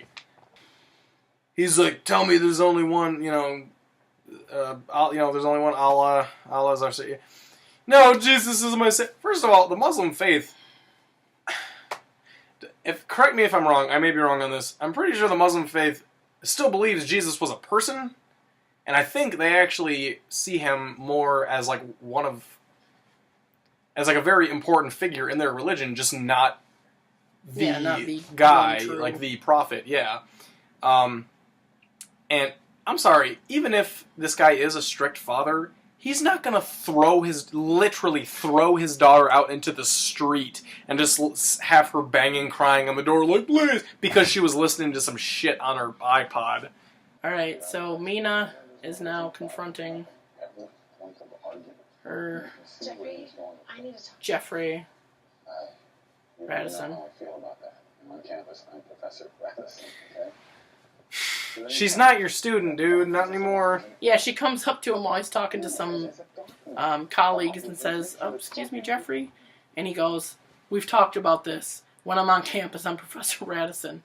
I know you're my girlfriend. Not but like, hey, do not address me by my first name. Hey, let's go talk over here. Hey, guys, can you give me a Oh, second? yeah, okay, excuse us for just a sec. I'm leaving you. Ooh, she's leaving. That dumb Christian chick is leaving him. Excuse me. What? Now he excuses. What are you saying? I'm leaving you. You can't do that. I won't accept it. You can't do that. I won't accept it. You know, I think what Pure Flix here, I think they may have like looked up the definition for the word subtext and we're like, all right, we'll give that a shot. I think what they're trying to do is they're trying to say, because the professor is, and I'm going to use again quotes because he's a mesotheist, an atheist, that all people who think that they're atheists, even though there's no such thing as atheists, become their own god or something. Well, yeah. And he's like, I don't accept this. Well, yeah, he said that earlier. He's the god of his classroom. Even in her triumphant, like, I'm out of here moment, she still sounds like a meek, terrified little puppy. It doesn't sound like she's learned anything from No. the experience, really. No. About a year. All right. We're at the third Against the Christian faith, and it is. and final. After all, the very existence Presentation. begs the question: if God is all good, and God is all powerful, why does He allow evil to exist? I'd like to know, The Josh. answer at its core is remarkably simple: Let's hear it. free will. Free will. Often free Hurricane. will dwell within heaven, free from the influence of evil, but Tsunami. will intact. Tornado. Really countless acts of God, let's call them. Okay, so even in that little But name it's there, okay. it's suggesting it's an act of God. It's okay, because God is good all the time, and all the time God is good. Well, and I guess God gave himself a lot of free will, because it's What about cancer? not a human. I'm betting that if I manage to get an A in the exam by cheating, you'll suddenly start sounding like a Christian, insisting it's wrong to cheat, that I should have known that. No, if you get an A on cheating and expose yourself, you're a fucking idiot. If you get an A with cheating, don't tell your professor you were cheating. And also, you shouldn't cheat, dude. You don't learn anything. Sort of defeats the purpose. So he's saying that for Christians, the morality is a straight line, that they believe what they believe. You're goddamn right, Josh. They do believe what they believe. And that's the some problem. of those beliefs are fucked up, especially because they have no evidence behind them. They have no real good reason to believe them other than they're scared and confused and... And it's not something that's this sort of, that you could argue is just black and white. You can't argue how this is, or you'd be very hard pressed to argue why this would ever be right, but murdering someone, yeah, obviously that's going to be on one side of, but I'm sorry, there's a lot on the topic of morality and the morality of certain actions that is up for debate and that cause people to have a lot of pause and consider many factors before not even compromising their belief in what is moral, but evolving their belief in what is moral. I mean... Because it's just, so many things just differ from situation to situation. And because I know Christians don't like the word evolution, but evolving is progression, and progression is moving forward, dude. And if we hadn't evolved, we wouldn't be able to put out shitty-ass movies like this one. No, but with no God, there's no real reason to be moral. I mean, Bull! Okay, settle. I wanted to scream too. That's why I sort of did one of these. And so what was the first point? He said basically the professor's like, oh, so you're basically saying that a moral atheist is an impossibility because you're saying that you need God to be moral, and right? he's saying, no, man. I'm saying if there's no God, why be moral? How about what? How about because it's something intrinsic in human beings? It's in my best interest to not take a hammer to your head because I'll go to prison. I'm sorry, how about this life is full of enough pain and misery and awful shit that happens that we can't control, that why would you ever want to go out of your way to do something to cause someone harm? Yeah. Why? That's one of the biggest questions I ask, is why would it ever not be enough to be a good person for the sake of being a good person? Yeah. Because that's how you want to be treated. That's how you want the people you love to be treated. Yeah. Because this is the only time we know we have on this earth, and why the fuck would you not want to, make that as peaceful and happy a life for other people who are, Well, and if we're made in God's image, Josh, then why did he give us free will? You know what I mean? Like, why wouldn't he make everyone intrinsically good if he created all of us, man? Well, and what he's basically saying there, with more confidence than he said almost anything in this movie, is what he's essentially boiling it down to is, my reason for being good is God. There's no real reason to be good without God, so that's why we need him. That's why he's, that's why he's important. The thing is, we roll our eyes because this is something we've heard 1,000 times over, and it's just not. It's not a viable argument. It's not an argument. I've never thought to myself, maybe I'll go out and be a shitty person today because I don't believe there's a God to punish me for it. We're all going to end up in the ground. Who cares? Yeah. If you have that feeling in you, it doesn't matter if you're an atheist or not. You're just a shitty fucking person. Yeah. It has nothing to do with what you believe as far as whether or not there's a creator. You're just a shitbag in general, yeah.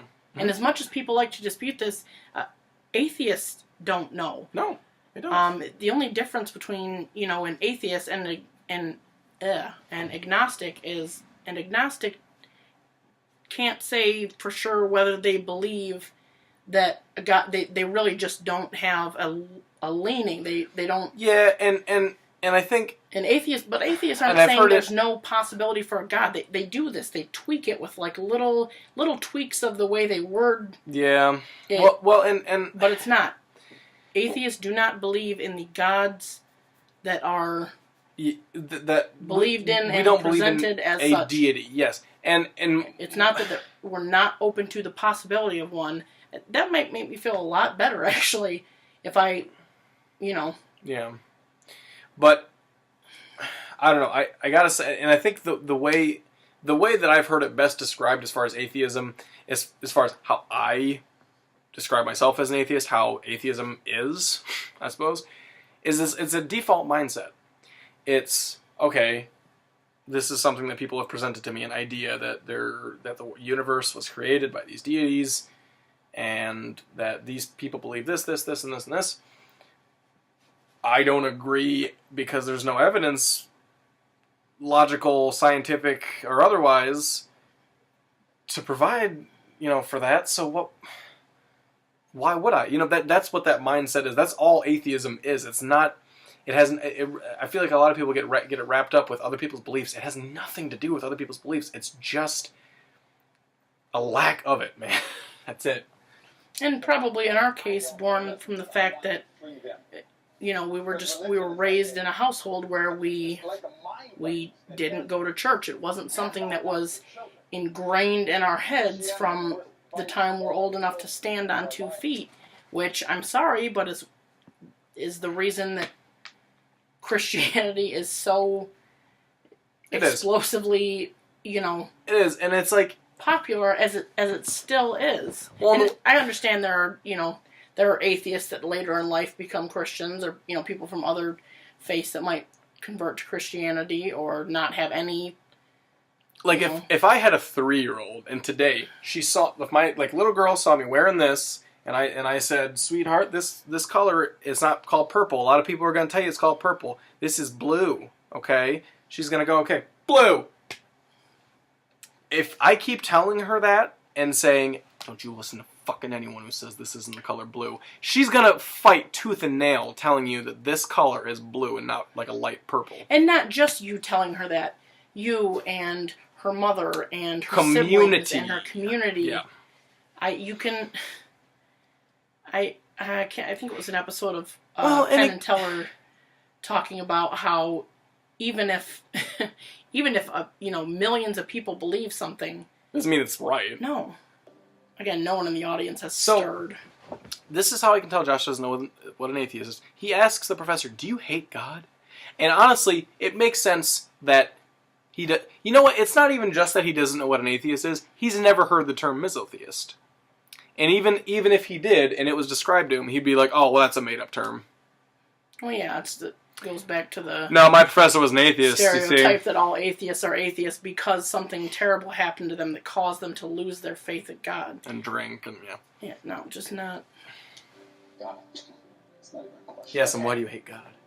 Why do you hate God? This is ridiculous. Why do you hate God? Answer the question.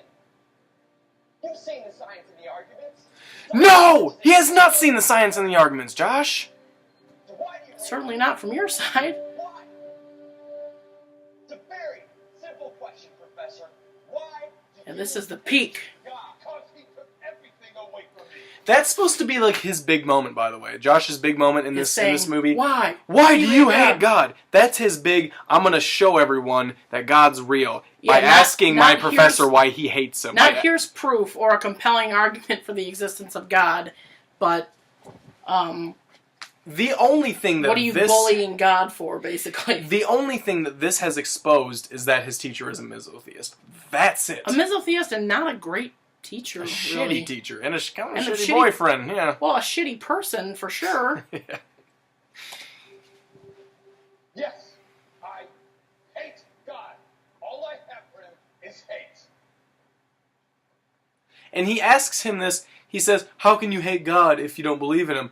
He said he hated him the day before. he Josh, just are you had this fucking? conversation with him. Ugh. Now, they didn't have that conversation in front of the class, I don't care. but it's sort of setting it up to make it look like Josh has made this great, clincher for his argument, when no, you're just armed with The shit that he some said personal yesterday. information he gave you yesterday to now make it look like, I'm It's gonna crush actually, him. it's honestly just it's not just a shitty, like, argumentative technique in a debate, which it's a bad one, but it's also just a shitty thing to do to a person who lost, like, someone. Like, why would you, like, I understand he's not, I don't think he has any vitriol behind it, but it's kind of a shitty thing to, like, hash things up with someone who clearly was not comfortable and doesn't talk about it a lot, and, like, when he's talking about his mom again, earlier. as a closer for your argument, as the way you think you're going to win the argument is, You know what this is like? I'm It's going to like attack this personal part of your... Like, they had the conversation yesterday. He knows what he's going to say. He can clearly see he's getting uncomfortable and, no, man, whatever. Like, he's breaking him down with nothing. all this movie is what happens when you let your crazy Christian student run your class for 20 minutes a day. That's And it. you're also a bad teacher. And you're also a shit teacher, yeah. And not an atheist. And this is his big moment, because guess what happens, guys? Do we even have to fucking say it? The most cheesiest... Again, you can tell these kids are college freshmen because they either weren't listening to any of his arguments, or don't understand any of his arguments, or... Half of them probably thought, great, the last 20 minutes of this class to fuck off. They've all been on Facebook or, like, making out in the There's back like row. 20 of them that leave every day for the last 20 minutes, like, hey, Professor Radis, fuck off out of here, we appreciate it. And they all, one by one, stand up and say, God's not dead.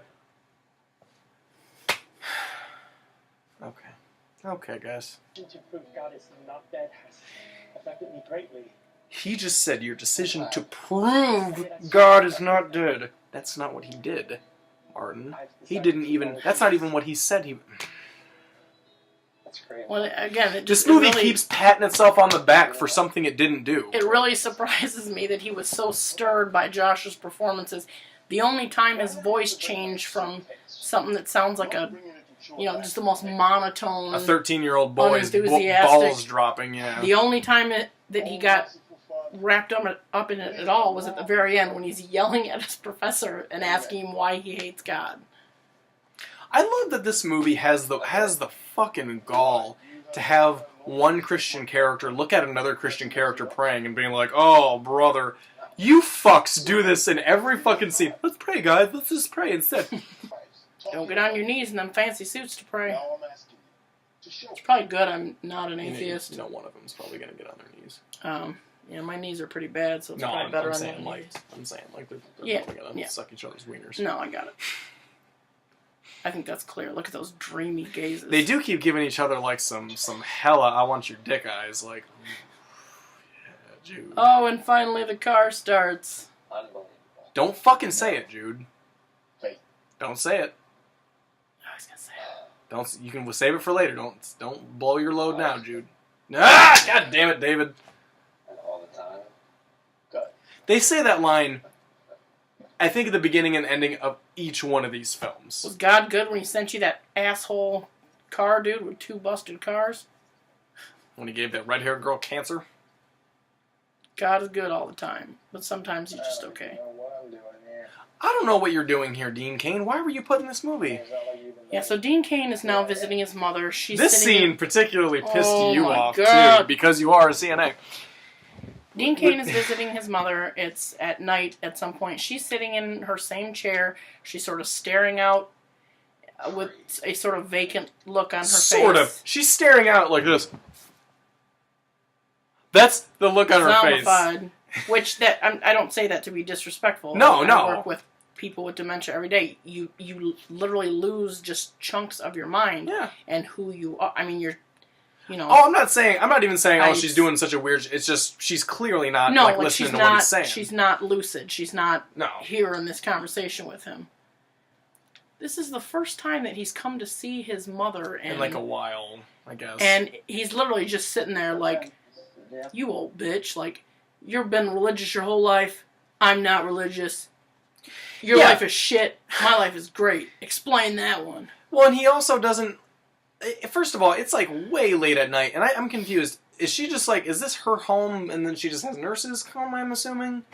Yeah, I think she has like an in-home Okay, so... caretaker or something. Like she said, he's going to see his mom. They've never once, until this moment, implied that he's an atheist. Other than just he's an asshole, and apparently all atheists are assholes. But yeah, that's how you can tell when the Christian movie starts. But now, Who the asshole like she said, versus the atheist are. she's talking to him, and she comes out with this Beautiful fucking soliloquy. something about the devil, and I'm just gonna have to play it. Okay, play it. Yeah. Sometimes the devil allows people to live a life free of trouble because he doesn't want them turning to God. So, no. This directly refutes something Josh said, because Josh is saying, oh, well, it's just free will. Free will is why evils exist. She's going, nope, sometimes Satan's just like, It's the devil. turn this way. God's over here. I want you to look this way. Well, I know. Fuck you, movie. You got a choice of who to listen to, God or the devil. Devil might throw great parties, but God's where it's at. I'm choosing G-O-D. Apparently everyone who doesn't have God is living in an eternal prison. Living in a metaphorical jail cell. I'm sorry, and how is this supposed to help her son? Because he's being a dick to her, and all she really does in her fugue state is she goes, by the way, you're probably going to hell. And that's about it. Like, it doesn't really give him something to dwell on, because all he does is he takes off. In these beautiful words, and she's answering his question, but listening to this, I'm sorry, people in this stage of dementia do not randomly come out with these Especially not because, I'm guessing... beautiful, coherent, in direct response to someone's question. I work with them every day. Every once in a while, someone with dementia or Alzheimer's Like that's saying a pretty word advanced, or something. Not even a lot of them still talk. It just a lot of the times it's not coherent. That the whole puzzle in their head has been scrambled and there are missing pieces, so they don't make a lot of sense when they talk a lot of times. Every once in a while, someone will come out and someone with late stage dementia will come out and say something that sounds really profound. Like a few words or a sentence that you can sort of... That you may even link to something that they may have experienced in the past. And it's this been like, small it's very moment profound. of connection that you don't normally have with them, and it is a cool thing. This does not happen. This is fucking ridiculous. Well, and the movie's... It's an insult to... Well, and the movie's trying to paint it as, oh, this is God coming into her, like, oh, I'm going to tell my son he's a piece of shit. What? I think it's beautiful. So everybody is now congregating at the Hastings Center because Newsboys, that awesome free concert that yeah. Josh is For free. Yeah. Alright, so Big Red is at the concert venue. Oh, she is pissed. What is she? Is she just so pissed off because of cancer that she's like, I need to be dicks to religious people? I think this is supposed to be her sort of Come to Jesus moment? No, well, it is, but when she comes in here, I think it's her sort of... I don't know, she had her breakdown and now, fuck cancer. I'm going to get back to slaying Christians with ambush interviews. With my atheist sword. Yeah, this is another ambush interview. Ambush interviewing the Newsboys. Fucking Newsboys. It's like a 4-piece band, and these dudes, first of all, other than maybe Boys to Men, you shouldn't have the word boys in your group when you guys are all in like your mid-40s. It just looks weird. With a Z. But they're all wearing matching red and black, kind of Satanist, like suits. Yeah, where's your white and powder blue suits? And it's the most like and I thought, you know what? Maybe their music is at least kind of. It's the most poppy. I got really pissed that the song they played at the end week. got stuck in my head for like a fucking week. Because I kept catching myself singing it. At first because I thought it was funny, and then I'm like, okay, this is just annoying, you know? So she goes back to talk to the Newsboys, and I'm not joking. This whole scene is the fucking Newsboys bringing this lady to Jesus because she has cancer, which is really bad because why would you fuck with someone who has cancer, who just found out they had cancer? And Amy Ryan. With us, we argue. This is She a person... literally she doesn't even have questions for him. It's not like when she's confronting the Robertsons saying, you know, why is it okay for you to kill animals and this and that? Yeah. No, she's just saying, you're about to go sing about Jesus like he's real. What did she say? How can you do that? How can you do that? Yeah. How can you perform Christian music? Perform Christian music when you guys are Christian musicians. This is someone that you're... these are people you're confronting. This is not a story. As an atheist, I would laugh heartily at headline? You in this story. Did you know that Christian musicians perform Christian music? All the time, I guess. To everyone. I do not like this knockoff Billy Joe Armstrong, second from the right. You quote a bunch of ancient scribblings and say, don't worry, it's all in there. Well, they may The be drummer? ancient, but they're not The dude with the curly hair, he's... We believe God. Yeah, second from the left there. That's a really mean statement towards Billy Joe Armstrong. I'm dying. Sylvia Plath. They all just kind of look like, oh, this is awkward. Can I tell you, though, one of the Newsboys reacts like 10 times more devastated than her own boyfriend did. 10 He times. just sort of... Well, when you consider... No, I'm saying it's way more than 10 times. Because her boyfriend just goes, are you fucking kidding me? I thought we talked about this. Couldn't have waited. I think that's what you might have done, but I think you're here kind of wondering, kind of hoping that this stuff is for real. No! Even if she How did you get that out of, I'm dying? Even if she did wonder or think that, why would she come to a Christian pop rock band 10 minutes before they go on stage? That makes no sense. This is, thankfully, this is almost the end. What is a Christian mosh pit like? They just, like, high-five each other fast or something? Oh, I told you. It's like, woo, Pastor Brad, woo! So, by the way, everyone in this movie who's been either already a Christian or being converted to Christianity has somehow made their way to this shitty concert hall. Yeah. And now, that Josh had to get tickets for, apparently, but everyone's just showing up now, including people that have converted long after. Yeah, Dr. Radisson is reading a letter from his mom, which clearly he's read before and had for a long time because it's kind of bent up a little bit. Well, not just that, but his mother died when he was a child, so obviously he's had it for a long time. Well, no, but I'm saying, like, maybe he hadn't read it. Yeah, he's obviously and folded. Yeah, he's read this several times, so it's not anything new. But basically, she's just like, "I'll be happy to see you and don't in heaven give up when on you your die. faith. Don't give up on your faith, so on and so forth." So it's not like this was something he didn't have. He's had it literally since he was 12. So he's basically, I don't even know. I wouldn't even go as far as to say his faith is shaken or anything like that. It's just he wants to be better towards his girlfriend. He calls his girlfriend like, oh, yeah, and sounds halfway decent for the first time in the movie, and just, oh, you know, Call me. Dr. Radisson is feverishly running towards Yeah, this concert. He somehow knows, I guess, that she's They at never the concert. explain that, do they? They never explain how he knows his girlfriend's there, other than, oh yeah, she's Christian, right? Maybe she mentioned it to him. I don't know. This is where we both got pissed off, but we were also laughing about it. So, this is the... would you say this is pretty much the climax of the movie? Like the big... Yeah, I would say post Josh's final argument. Yeah, you so... know, this is kind of... They sort of have a resolution, but they can't end the movie without... without punishing an atheist. Yeah. A lot of reviews for this movie that I read were ones where they talk about they literally beat you over the head with this bullshit, and they really do. And if it wasn't enough that literally everyone has been converted, and even this guy who's like maybe on the cusp of changing, sort of maybe not even necessarily becoming becoming Christian, just being a better person, opening his heart a little bit to maybe the fact that religion could have a good influence. Maybe maybe from his mother, it's a part of him that's still there. Yeah, that he can. He's literally no one has ever run to a Newsboys concert, so he must be at least a little unless excited. It was to stop the Newsboy concert. But on the way there, a random car just plows over him. Whack. He does like a wacky flip in the air, and then lands on his back. And then Pastor Dave and Pastor Jude.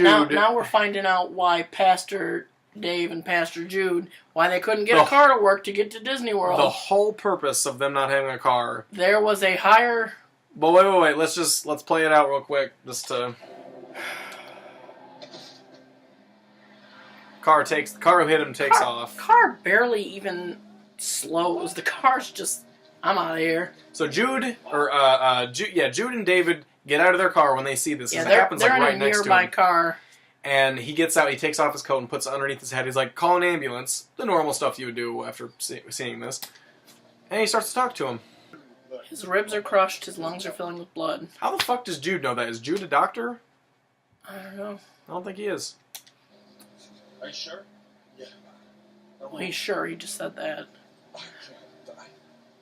I'm not ready. Okay, that sounds like a very normal thing to say. I can't die, I'm not ready, I'm scared. Yeah, no, I get it. Yeah. What is David A.R. White's response? Pastor Dave.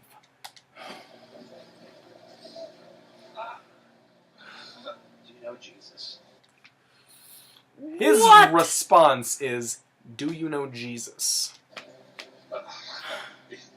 I'm an atheist, he says. I believe it's God's mercy that brought me here right now. You do not take the brief window of time in which you're supposed to be there solacing a man dying in the fucking street. He was just hit by a car. You do not come at him with, especially after he says, I'm an atheist, you do not come at him with, I believe you getting hit by a car and I'm supposed to be here to bring you to Jesus. That's essentially what he's telling him right now. In his moments of death. Do you know God? This is not... He literally spreads his personal religious beliefs for a living. You are off the clock, motherfucker. You do not come up to a dying person and... Oh, wait, it gets better. Push your... He says to him, I'm dying, dude. Like, what the fuck? Just play it through. Play it through. Yeah, he goes, how could your God have mercy? And he says to him, because that car that hit you, I'm not like, this sounds like something we'd make up in one of these videos. I'm not making this up. He says, that car could have hit you and killed you instantly.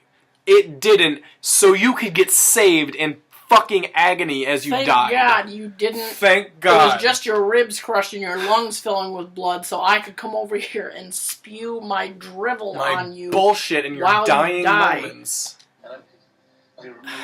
That is so offensive and so upsetting that would even be your He instinct. literally says to him, like, he's shaking. It's probably one of the best acted scenes from Sorbo in the movie, which is saying something because he's a shitty actor. But he's shaking and he says, I'm so scared, I don't want to die. And he's like, that's alright, man. Jesus is scared too. Fuck you, no. dude. Leave this poor You guy don't alone. take a guy If I who's honestly, if I literally- saw David Arrow White doing that, I would rip him off of him and be like, "What the fuck are you doing, dude?" I'm here to tell you that the most, one of the most terrifying and the final moments of your life, they don't equal anything. It doesn't matter what you're feeling right now.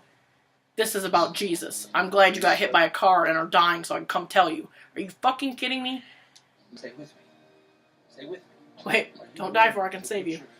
I have been holding someone's hand while they die. Yeah. I've seen several people die just in my line of work. I realize that's a different, obviously very different circumstances. When someone is dying and they're scared and they're hurt, you do not. No, you sit there. You say, don't pepper them with your own fucking bullshit beliefs. Yeah, it's. What can I do? What do you want me to do? Do you want me to sit here with you? Do you want me to, you distract them? You don't. No. Do you accept him as Lord and Savior? Hurry up, Kevin Sorbo. Your lungs are almost filled with blood. So he now accepts him as his Lord and Savior. So you watch Dr. Addison slowly pass as his lungs fill with blood. But it's okay, because in the last 8 seconds of his life, he accepted Jesus, so it doesn't matter what he did the whole rest of his life. He's in heaven now. Party up. They cut back to the Newsboys concert.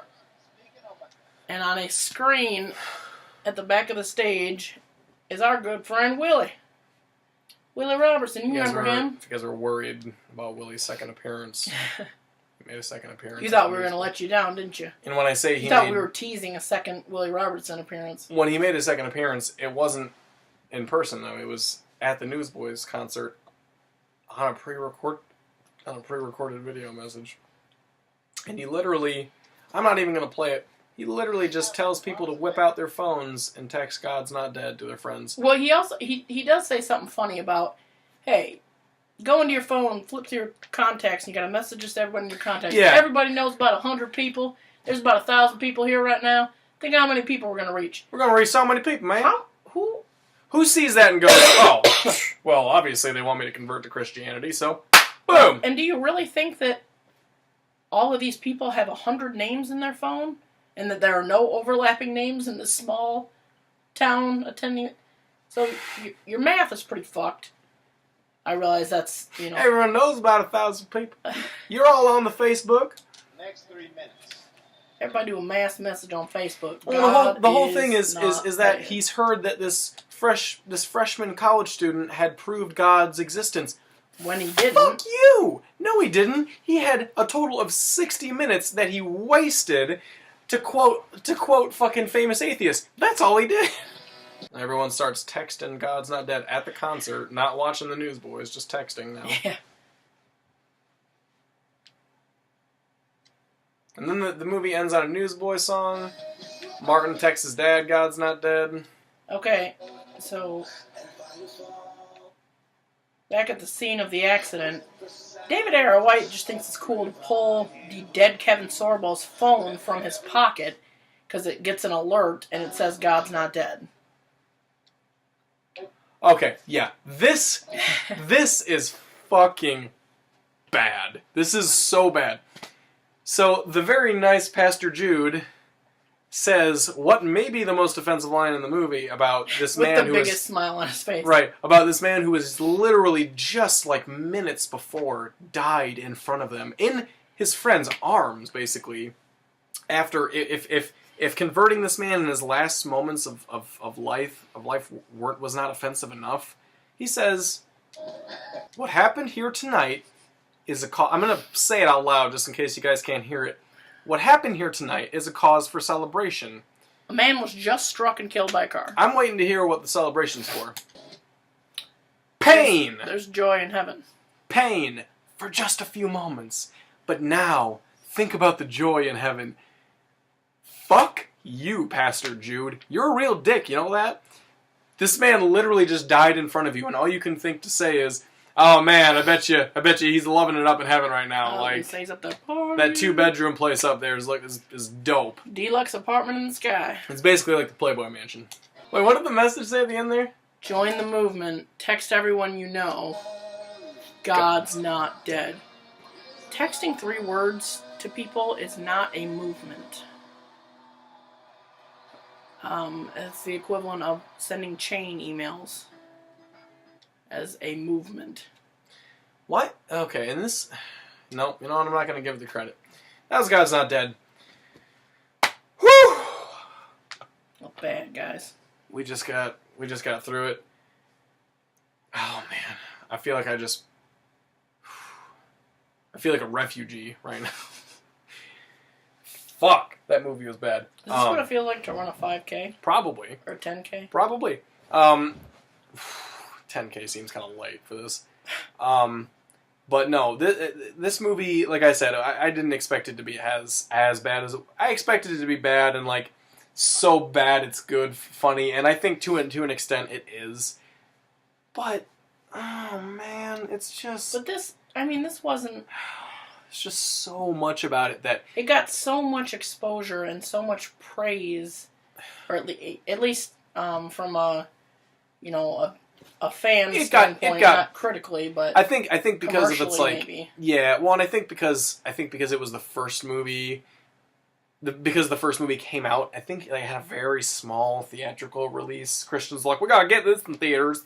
They got that 50 Shades of Grey. We gotta get this in there. And yeah, it was fucking terrible. So that was God's Not Dead. Our next video, I am not entirely certain which one we're going to be doing, but we are, as promised, glad I made that promise, we're going to be doing all 3 of these movies. Yeah.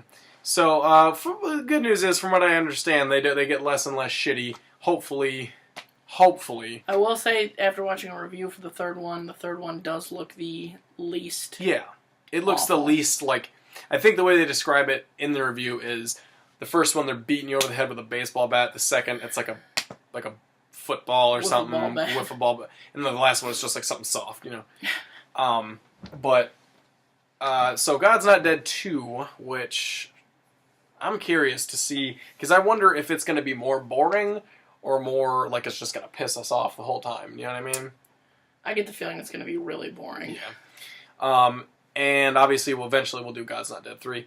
Honestly, I've been thinking about it, and I think we might, unfortunately for us, might have to do a drunk review as well. In addition, because we've talked about it before, we're going to be doing a drunk review to Fireproof, which I think we might end up doing either that or this other project I'll talk about in a minute here, in between the God's Not Dead reviews, do you think? To sort of even it out. There's only so much David Ayer White they can take in a certain period of time, so... I'd also like to do a drunk review to the original 2000 version of Kirk Cameron's...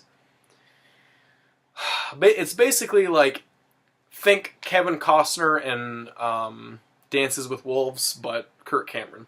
Left Behind. And we recently just picked this little gem up. And we know for a fact that other atheist reviewers have not been brave enough, or at least some, have not been brave enough to dip into the chaos and the fucking... that is the original Left Behind. So we might have to do a drunk review of that as well. I know this is sort of not really on topic for our, what we typically do. Oh, yes, I forgot. I'm sorry. November 6th, please go vote. Seriously. This is... I'll be the first person to admit I have, in the past, been somewhat of an apathetic voter, pre-2016. Yeah. I haven't always voted. There is no time more important than now. Yeah, well, and I was just going to say, this is 2018. We don't have to sit here and tell you what shit's like right now, but it's probably not a bad idea to go out to your polls. And also, if you guys get a chance, go check if you're registered to vote. It's not difficult at all. Really, really easy. We're Googled it. We're dumb and we know how to do it. So I Googled it, like, how do I find out if I'm just to make sure I was still registered? And you can find out who you're voting for, or who's on the ballot, and make better informed decisions. All that different stuff. Do it. Learn more about it. Go and fucking vote. It's gonna take 10 minutes. You would have spent fucking off anyway. Yeah. And Go you know vote. what? And you're thinking to yourself, oh, maybe I won't be able to because that day in particular, November 6th, I'm going to be busy. They have absentee voting. You can vote before the election and send in your results. So there's really no excuse to not vote for the most part. So go out and fucking vote. But barring some extreme circumstance, Yeah.